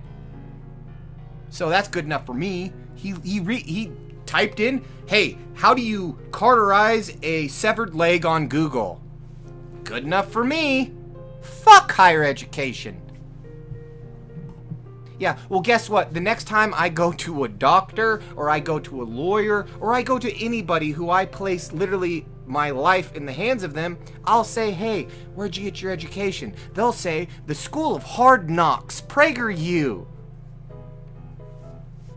And I'll be like, well, you know, all those Marxists in higher education probably gave you an SJW mentality, so when you're sewing up my leg, you might fucking stitch feminist into it.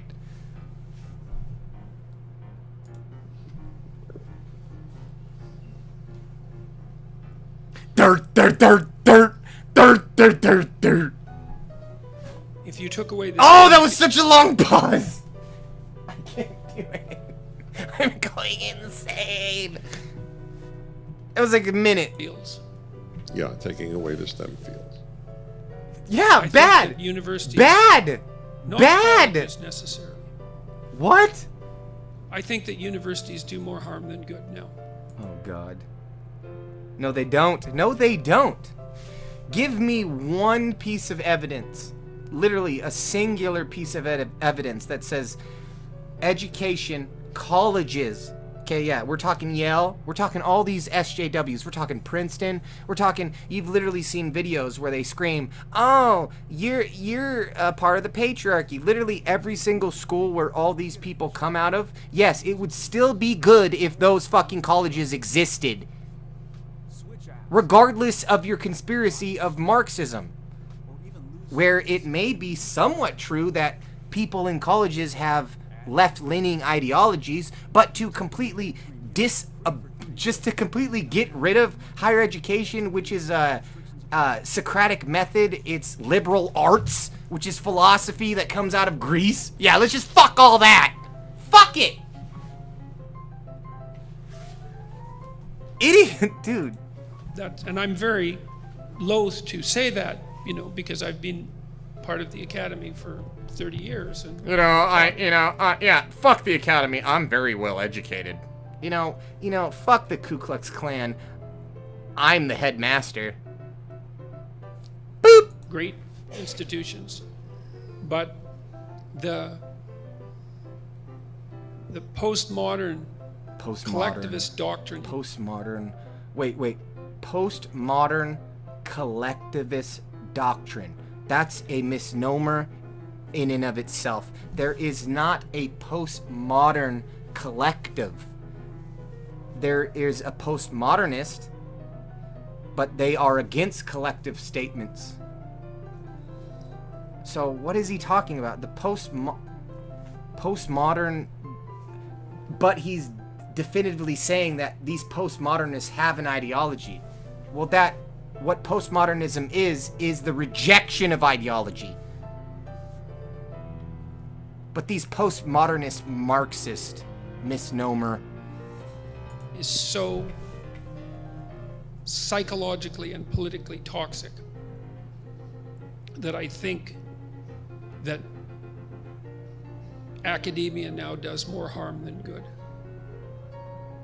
And it's not only what it teaches, which is the ideology, this ungrateful ideology which denies the existence of the individual. No, it doesn't. One of the things I might tell you... Higher education does not discount the individual. If you take philosophy, then you'll learn about the individual. It's just, it really depends. Like, if you're taking a engineering course, you're not going to come across a lot of this stuff. So going to school is fine. If you want to be like a doctor, you should still go to school. And if you want to be a computer scientist, you could probably learn that online, but you're going to have a hard time getting a job without a degree.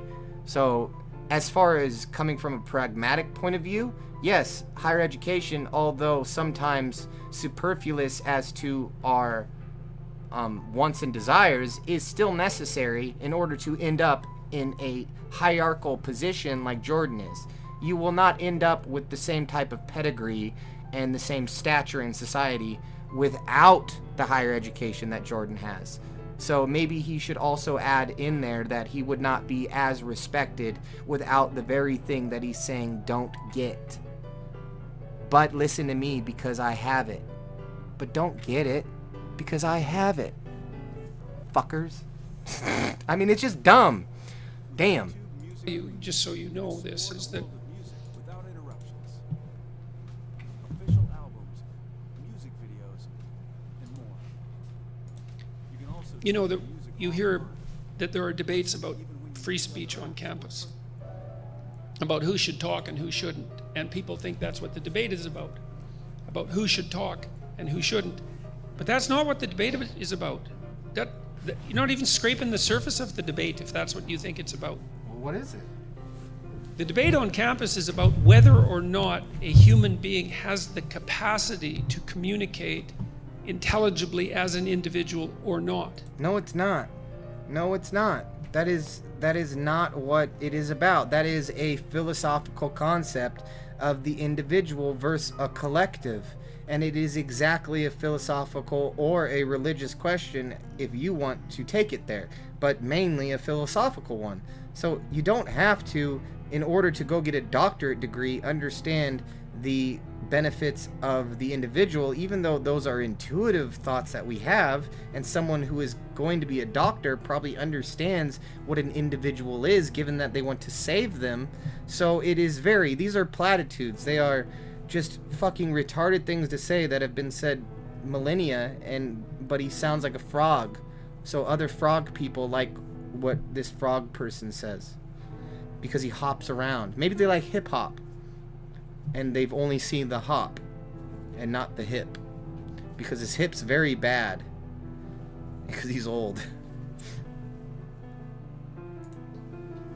And the answer for the postmodernist collective types is that there is no such thing as an individual.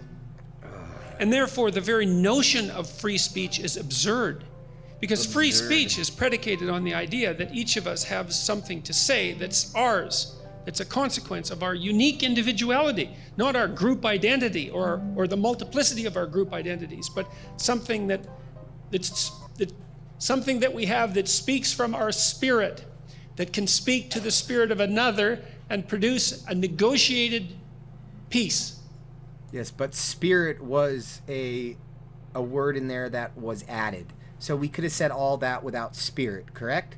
We could have said respecting individuals because one would want to be respected, but there is another thing added in there that isn't necessary. And it's the same with the creation of the universe. They say there must be an unmoved mover. Well, could that not be the universe? Well, that doesn't fit my definition of what an unmoved mover would be. My definition of an unmoved mover would be Jesus. And that's what's being debated. The war that's going on philosophically or theologically in the Culture war! Culture war! campuses is far deeper than you think. The entire notion of the reality of the individual, which is, I think, also the entire notion of the idea that human beings are made in the image of God, most fundamentally.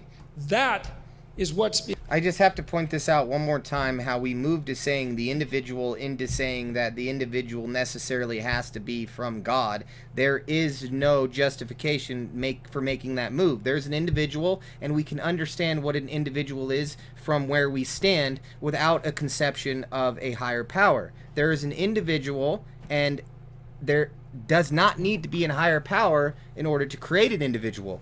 An individual could exist without any prior concept. I'm an individual. Stop. No God necessary. You can talk to me as that, but for some reason when Jordan wants to talk, he says, you're an individual, but hey, God. And I'm like, no. Fuck that. You're just talking to me. But God, individuals, no, fucker, me. Hey, Joe, where you going with that lighter? Being Have that attacked. lighter? Do you have one? Don't you have one? No, I thought you just ran off with it. No. Oh, I okay. just picked up one from the kitchen. Oh, can I have that one? Smooth. Oh, thank you very much. Alright, I'm gonna go It wasn't for nothing that Derrida send today. called Western culture phallogocentric. Phallus for masculine, logos for truth and courage, and centric for centric. That was Yeah, logos means logic in Greek mythology.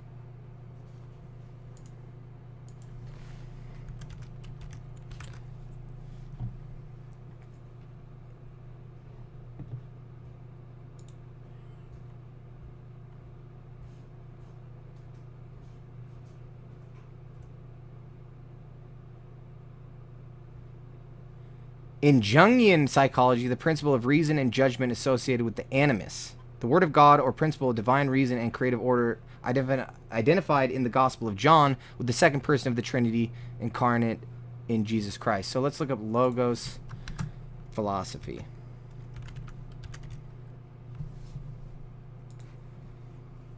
Logos, reason or plane, plural. In Greek philosophy, theology, the divine reason implicit in the cosmos, ordering it and giving it more and meaning. So logos is logic. It's order.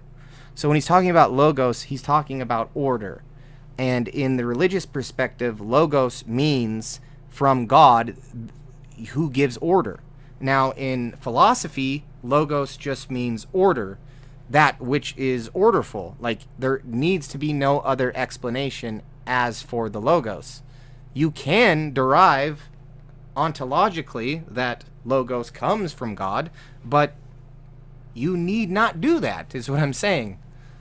And same with emotions. We have emotions. I care. I love.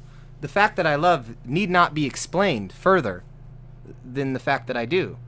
Now, you can create concepts around that are ones of consequences, and we care about those, but I do not understand the reasoning from because it comes upon high and is dictated. That literally means to me the same as Hitler said, we are the supreme race. There is no difference between Hitler saying we are the supreme race and I shall flood the world because of you're all cretins or I fucking hate my creation, something along those lines.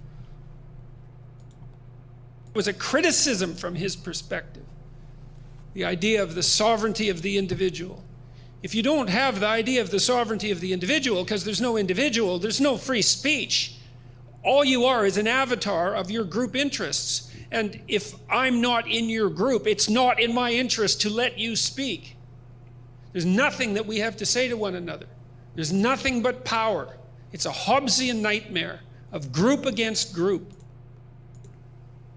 And that's the postmodern doctrine. And so... No, not really. Postmodern doctrine would be the absence of all groups and all ideologies, would be introspection upon all concrete examples of any ideology. So anything you could bring forth to me, I could reject upon postmodernism and say that it's actually just a construction of society. Now, what he's trying to bring to the table is an actual objective morality, one not created by us but from God, and to say that if it was created from us, then it's no different from all these other ideologies, and the supreme ideology is one that comes from God, even though that there is no actual justification given for that. It is just an assertion that, hey, if we're going to be individuals and if we're going to treat one another correctly, then somehow that presupposes God. Do you understand that there is no link here that's being had? It is just assertion after assertion. I could say the same thing, even though I don't believe it, because I don't claim to know what I don't know. Hey, you can't say that because we don't know. That's a correct answer. To say that, oh, well, the divine individual exists because it necessarily entails some sort of trans or higher being is just wrong. It's the same fucking it's the same as the 5 ways or anybody who tried to prove God. He just tries to do it in a more tricky, postmodern way. It's to call it appalling is to barely scrape the surface. It's an assault. It is truly an assault on the most fundamental principles by which the West is governed. It's not surface level philosophy. It goes all the way to the bottom. Yeah, those are called first principles. So philosophy, when it goes all the way to the bottom, they're called first principles. And when you go beyond first principles, those are called axioms, which we build first principles upon. So when you talk about logic or mathematics, certain axioms and first principles exist off those in order to make them work. But the same type of first principles that they talk about in theology do not exist in the same way, meaning axioms to describe something must exist in math and logic in order to have the system work. That does not remain true in having a system of God and morals work. There is no need this to have God. There is none of that. But inside of a logical format or a mathematical format, 2 must be 2 in order for 2 plus 2 to equal 4. None of these things exist in theology. God does not need to be omnipotent and all-powerful in order for us to have morals. These things do not logically follow. They are just reiterations of old theological arguments. And that's it. But it's a whole charade. Partly why I've been concentrating on religious And he cries things in about my it. lectures, let's say, because the argument goes all the way down to first principles. Yeah, I just said that. Is the idea of the sovereignty of the individual correct? Yes, insofar as I see it as being correct, and I want to treat you as such. Because without that understanding, then it would not be moral. There would be no individual unless me as an individual decided that you were one. You understand? It's a collective effort. The way he tries to switch between being an individual and a collective is nauseating. Yes, the collective and the individual exist in sort of tandem with one another, we can say, but not in this theological sense that he tries to describe. It's just all pointing back to, well, you have to be an individual because God. And here we go again. The Western answer is, it's the great discovery of the West. The Western answer is, that's the most fundamental truth. That is exactly what's under assault at the universities. The reason that the collectivist types hate me is because I've got their number. Oh my Lord. Here's what's at us. I can agree with that there is some animus towards the individual in certain humanitarian classes because it actually calls for that, especially in philosophy. If we're to take the concept of the individual and then just to take it as truth, then we would be no better than a religious person. It is upon us to dissect and confirm actual ideologies and their benefits and outcomes before we say it is divinely true necessarily because. We can say necessarily because a certain outcome, but the way he's doing it does not follow. And I don't know if I'm explaining this all that well, but it's as he's switching between a philosophical approach and a theological approach and trying to mix the two into one. It doesn't fly.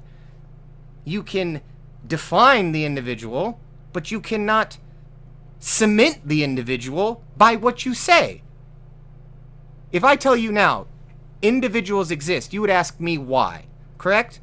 Well, let's ask Jordan why. Why does the individual exist? Well, because individuals exist.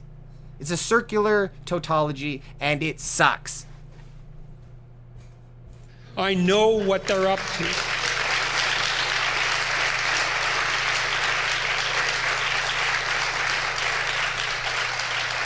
And I think further that Oh, here we go. they do not wish to shoulder the unbearable responsibility of being a sovereign individual. There it is. So not only It's because we don't, like Jordan says in this one here, let's go to critical thoughts real quick.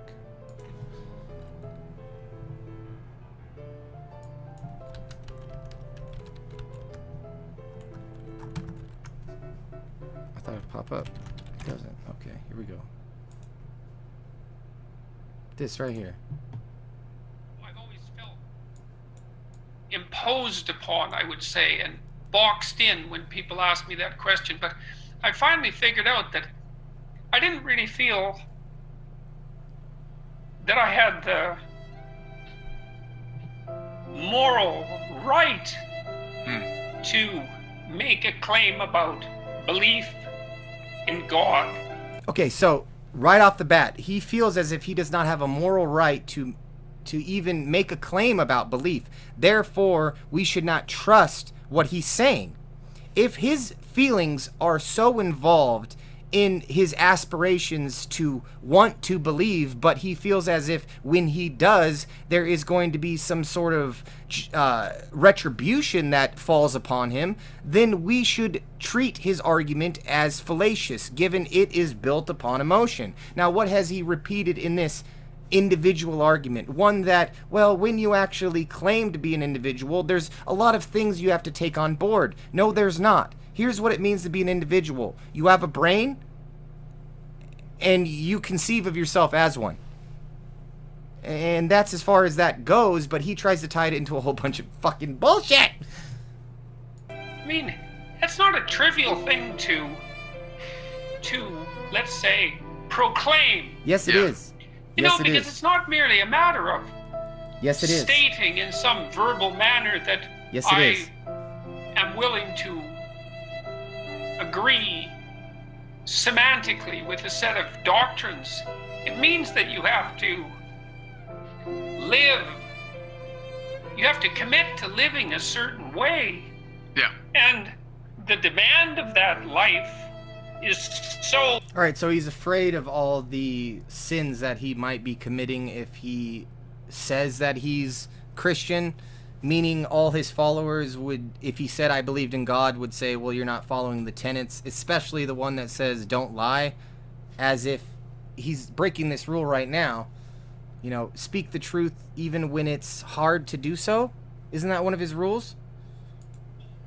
Stringent and so all-consuming. Well, instead of speaking the truth when it's hard to do so, he just cries like a little bitch.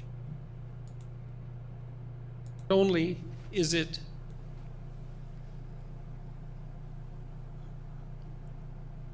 and that accounts for the cowardice, and that accounts for the attempt to weaken the spirit of the people that they're teaching. Do you ever feel like Jordan's projecting upon the world? Like there is so many Christians in the world that have no problem with saying that they're Christian with everything that entails. That's why we say that Christians cherry pick the Bible.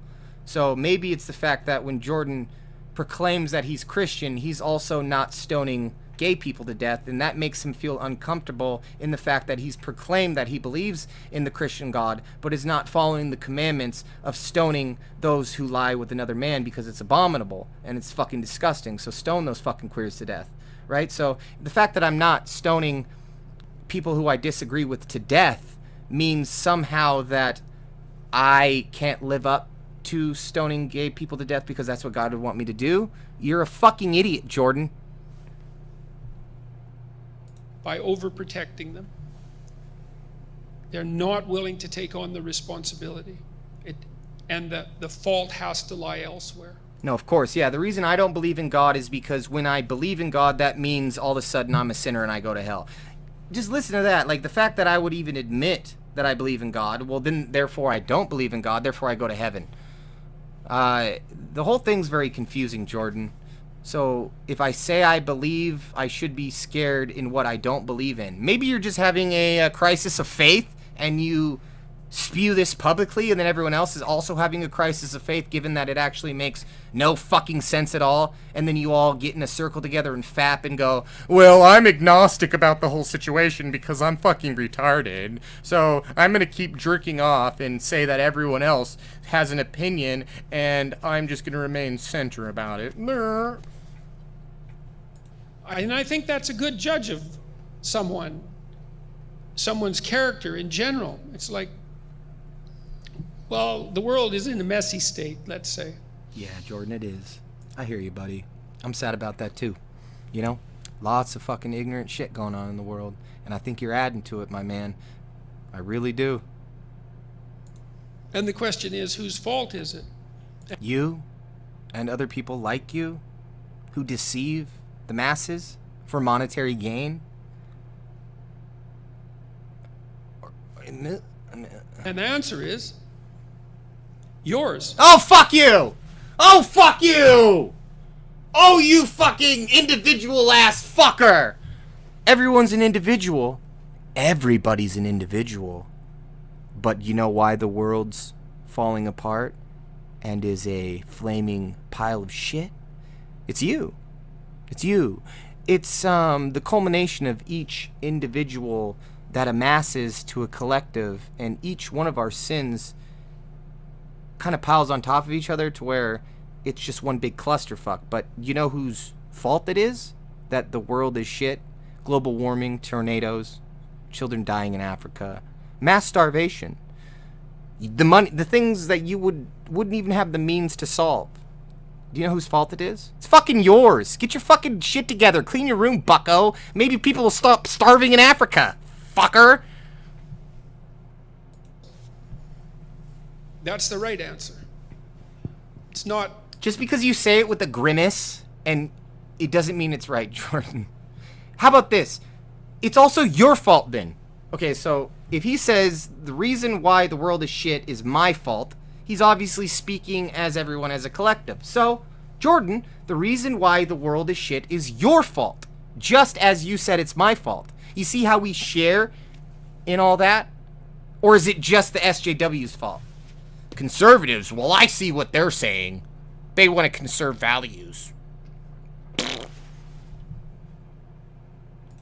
The patriarchy, it's not some identifiable group. It's not some structure that's gone wrong, even though... Yeah, it's not, I love how he's saying, it's not the individuals that build a society that culminates in some sort of, like, living organism that we can't actually affect by ourselves. There's obviously, unless we were to be some sort of Gandhi, we cannot affect change by ourselves.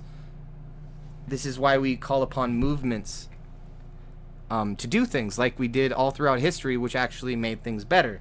But now that there is a time where someone doesn't see that there is actually any problems to be solved and everyone's just whining, well, then you can just blame that on the singular you, while exclaiming that me is actually acting in accordance with virtue, while you are destroying society from the inside out. Do you understand the fact that I'm not doing anything wrong and you are?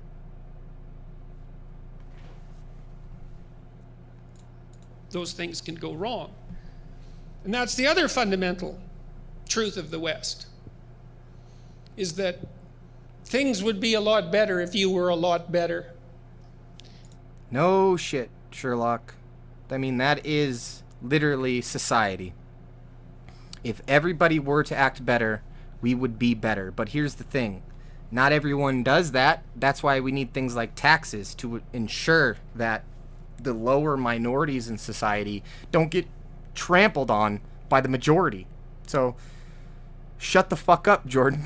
Really, shut the fuck up. You switch in between saying the world is fucking a completely destructive place where suffering is the only thing that is imaginable, into saying that you should be completely grateful for everything you have, stop looking outwardly at the fucked up world around you, and focus on your own room, even though there happens to be people running into your room, gang raping you every day. You have to decide if you're willing to accept that. And you have every reason not to. It's a terrible thought. You know, it was Solzhenitsyn, I think. This is a paraphrase, but it's close enough. He said that one person who stopped lying could bring down a tyranny, and that when I first read that, I thought that can't possibly be true. It's and not. As I understood it, I thought that can't possibly not be true, because the only thing that can... So if Trump stopped lying, it would bring down everything? One person who stopped lying, is that what he said? break the spine of a tyranny is the truth, and the only person that... So speak the truth, Jordan. Do you believe in God? What is God? Is God an integral part of our lives or not? Should we act like God exists, or does God exist? I'm pretty sure these are very important things that we should grapple with before we move forward in the world. I almost would say that if God exists is probably a precursor to cleaning your fucking room. I want to know if God exists before I clean my fucking room, Jordan. Okay? And the only way that the truth can be told is that some individual tells it. And so it's necessarily the case that tyranny is broken by the truth of the individual. That's like, there's broken logic going on here. It's like circular reasoning. So to say that a tautology could be broken by a singular individual who speaks the truth is to say that it's not a tautology. It's like, I can't see all of them right now, but it's not a complete, like, defined structure of logic. And he does this all the time. I can't necessarily see it. I just have this fucking feeling that he's doing something wrong, because it would take me, like, I'd have to rewind it and then, like, look at it farther, but something's going on here. And the question is, well, is it going to be you that's going to do that? It's no trivial thing. You know, people come and tell me very frequently, and they write. Okay, so if he doesn't mean that you as an individual need to come out and speak your truth, what he means is, as an individual, you should come out and speak a truth that is similar to his. Because if we were to say that an individual should speak his truth, then he should be completely fine with everyone who rises up against him and has an opinion about what he says. But he doesn't really like that, does he? He sues people who do that. So he's a hypocrite. Probably up there with if Hitler said that he loved the Jews. That's like the type of hypocrite he is. He ain't Hitler. That's not what I'm saying.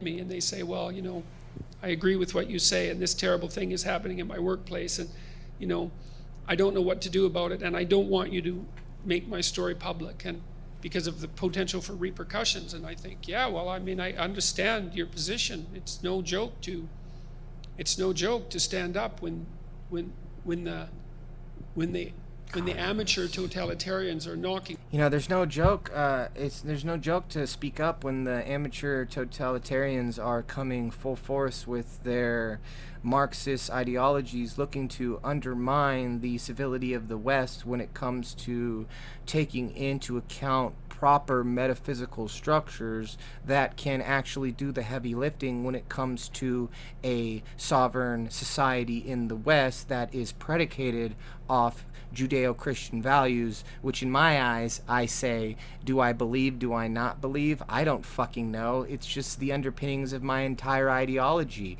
What's up? What's down? Do you fucking care? You do? Well, fuck you. Your office door. But if you don't, then sooner than you think it'll be the professional totalitarians, and yeah, sooner than you think, they're gonna fucking kill you. then you'll be in the sort of trouble that unless. Well, explain to me how this trouble comes about. All you're saying is trouble, trouble, trouble everywhere, trouble, trouble, trouble in my chair, trouble, trouble, my face is crazy, trouble, trouble, trouble. Where's the trouble, Jordan? Is it coming from the Marxists? Is it coming from the schools? Well, you say don't go to school. That higher education doesn't do anything for you anymore. Where is the fucking trouble coming from? Is it coming from the Middle East? Is it coming from Russia? Collusion? Trump? The individual? Postmodernism? Marxists? What the fuck are you talking about? You've tried to imagine it, you can't possibly imagine. You know what I imagine? A big fucking field with Jordans all in it, and they're running, and he's running backwards through a field of dicks. That's what I like to imagine. Jordan Peterson, butt naked, running backwards through a field of dicks. Run the jewels. In the minutes remaining, You know, with these few minutes remaining, I ask you really gotta fucking piss. And thank y'all for sticking around. I very much do appreciate it. I'm a little bit buzzed. I'm not gonna lie. I've had a few bruises and skis. But I'm gonna be right back and finish this out. Finish strong, baby! Woo!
Yeah, dude. Alright, my bad, guys. I am back. And also, leave in the comments if you enjoyed this at all, if you've been here from the beginning, and if you'd like to see me do this again. Also, do you think I should post this, like, just make it public? Or am I too drunk? That's kind of what I'm wondering. Some of these times I want to post these public, but I'm like, you know, too much kerfuffle. But let's get back to it. Questions, as I did with the late, great Charles Krauthammer at one of our weekends. Because people, like, including me, just fascinated. So here's one. What was the city in Alberta you grew up in? Well, it wasn't a city. Exactly. Okay. It was a little town. It's called Do the owl story with the bird of knowledge, please. Fairview. It's Right. about 800 miles north of the American border, so it's a long ways up there. Right. So how often, if at all, do you think when people stop you at airports and go around the world lecturing, Jordan Peterson from Fairview, it's hard to believe. Does that happen? Well, I live in a constant state of disbelief. I mean, I live in a constant state of existential dread, and I enact that out on society, and I tell them, hey, be fearful with me. You see? I'm alone. I'm dead serious about this. Like, I think it's a form of post-traumatic shock in some sense. I mean, my life in the last 3 years has been just a continual series of surreal impossibilities. I mean, Well, the fact that it happened, it makes it a very much a possibility. on the one hand, I've been involved in a political scandal of some sort for a good year and a half. It was at least twice a week. And then for the Maybe because you said shit like, oh, women shouldn't wear makeup in the workplace. I don't mean that like they shouldn't wear it. I just meant it to start a social conversation about why women wear makeup in the first place, in the workplace. I didn't mean it as a normative statement. I mean it as a descriptive one. So you can't get all mad about me when I say, hey, why the fuck do women wear makeup in the workplace? I mean, men have to wear suits. Can't they just all look the same? Like, it is literally ridiculous what he said about women wearing fucking makeup in the workplace. If Jordan were to be a woman, he would have not ascended to the ranks of the hierarchy which he exists if he were not to wear makeup as a woman. Because you know what we perceive of as women who do not wear makeup? Feminazis! Right. So, all the things that we could say about a man who could be a part of a patriarchy or who could be part of a collective as to say that men are bad in some certain way. Well, you can't say that. You can't say anything intrinsic to men.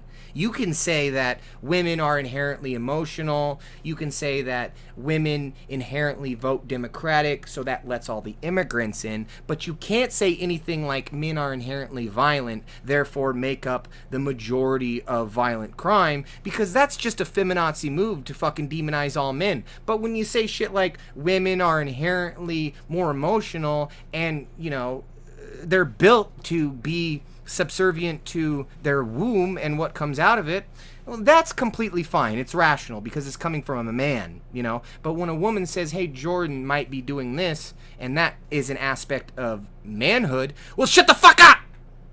Because men do not do things as a collective. Men are not inherently more violent than women as a collective, you fucking shithead. Oh, there goes another murder-suicide. Who was it? 98% men. And here's another thing that I can't get over. It's the fact that they talk about domestic violence, and they talk about men's suicide rates, and they talk about men who are the victims of homicide more. This is very much the case, but when you're talking about being an activist for one sex, you do not bring up a statistic that is inherent to the sex itself. You don't see feminists bringing up the fact that feminists are more likely to do this, and it happens to them because of other women. The fact is, when we're saying things like men suffer more violent crime than women do, it's because usually it's a dispute between two men who want to fucking kill each other. Take gang violence, for example. That's majoritively men. And if you look into that, yeah, statistically, more men die of gang violence, but also more men shoot other gang members. So if you were to take it as a collective, it wouldn't really be a man problem that we're talking about, or the victimization of men. It would be what men do to women on average. But it's weird. They'll take the statistic of men committing suicide on average, and they'll go, well, it must be the fault of women somehow. Maybe it's just all the testosterone that's killing our brains. That could be one fucking reason for it, but I don't think it's the matriarchy that's doing it. Anyways, my rant's over. Back to it. The entire 3-year period, it's been at least once a week. It's non-stop. And sometimes it's national, and sometimes it's international, but it's continual. And so that's... Like my sex I'll life? give you an example. This is a funny little story.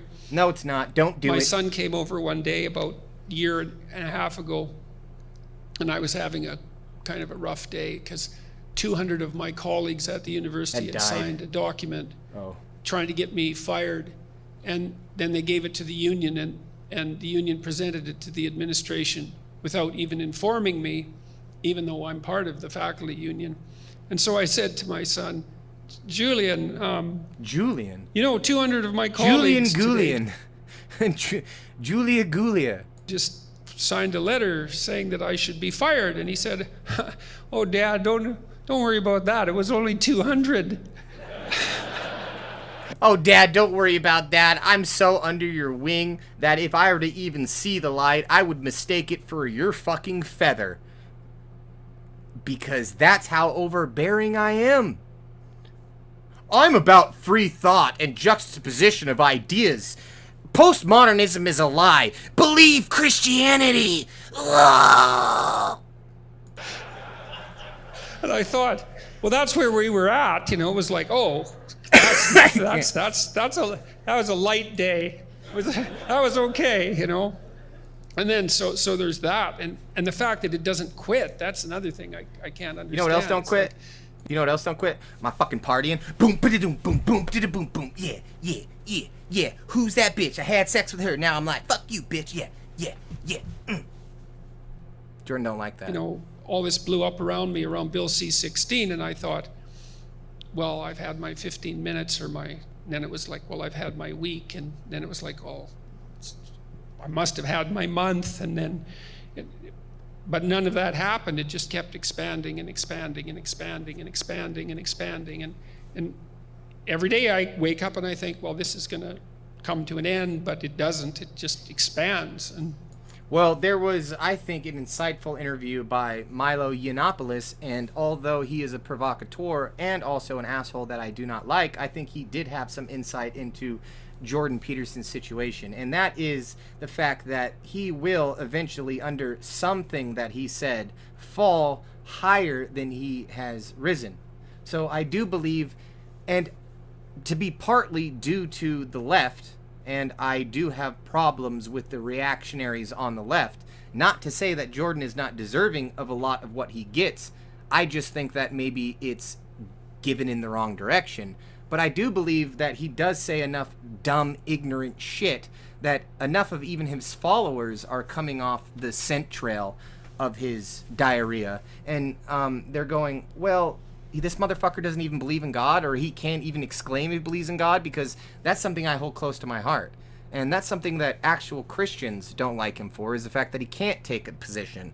And the fact that atheists could be on board with someone who is so pussyfoot in the way that he traverses his beliefs in God while exclaiming all these other beliefs that are unscientific. It's just, oh right, Jordan, it's too close to home. But talking about Bill C-17 and how transgenders, that's not too close to home, right, Jordan?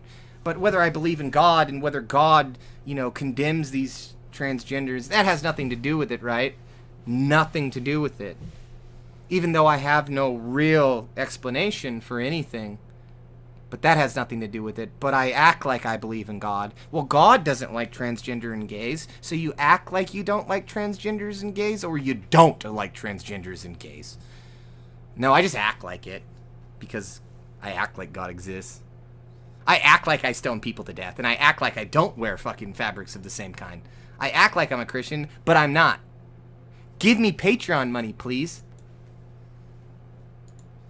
And that just doesn't seem credible in the least. Every time I come to an event like this, when I was in Australia, I was speaking to audiences of 5,500 people. And it's like, how in the world can you believe that? It's like... Well, here, I can believe this. I'm speaking to 8 people right now, and I believe that these 8 people have more of a connection to reality than those 100,000 people that you speak of. Because I could say the same thing about William Lane Craig. I could say the same thing about any prominent figure through history. It means nothing, the following that you get. It means everything, the things that you say. And where that leads the people that are following you. And I can say that I don't really like a lot of the fucking followers that you have and the things that they say. They kind of mimic you to no end. And your mimicry, the way they mimic you, sounds like even a worse version of yourself. So you may be an armchair psychologist, but they are a fucking sofa seat psychologist because they're even softer than you are. And it's even more ridiculous. And I think I've made it to the end. I've been doing, 239? Okay, yeah, that's good. Made it to the end, everybody. How you like that? And none the worse for wear.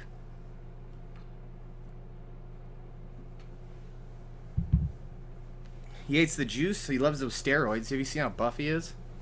Dude's fucking ripped.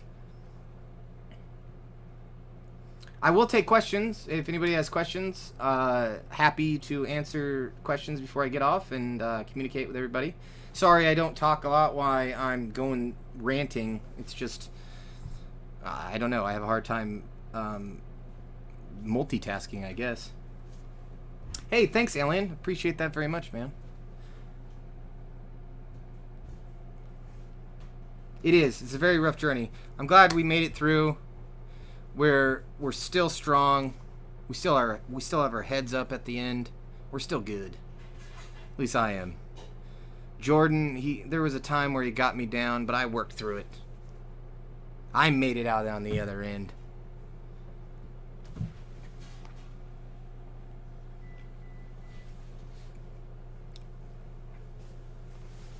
Where's my pot pen? I should take a hit of my pot pen.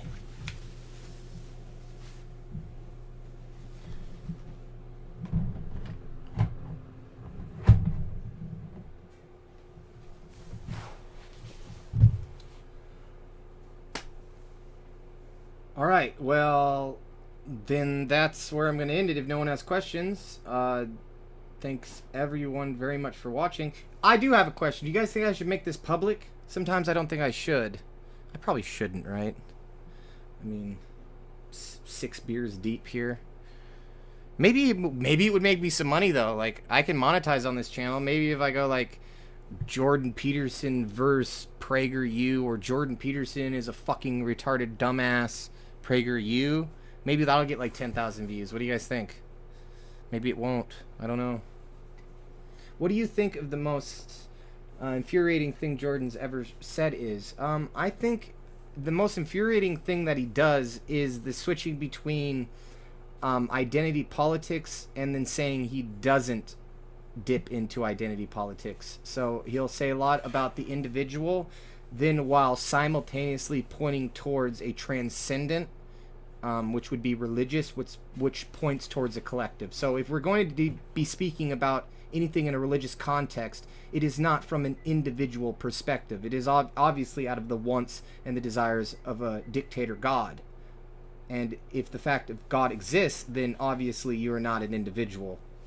And that's that. You are a puppet. So maybe that. I think that pisses me off pretty good.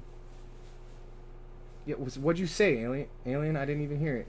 You got the mad rap skills, mate.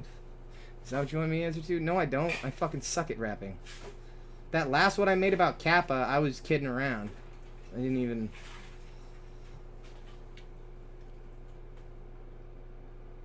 I'll make another diss track on you right now, though, if that's what you want, Alien. If you want me to work on my diss track, then I will. Is that what you're saying?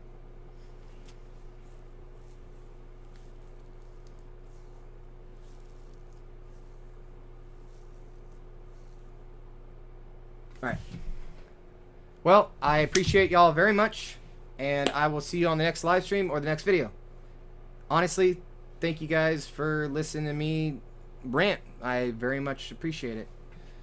You know what, Alienation? Your sarcasm is not welcome here. Thank you very much. I'll see you guys on the next one. Hey, well, hit me up in the gray, retard. How about that? Gotta deal with your shit.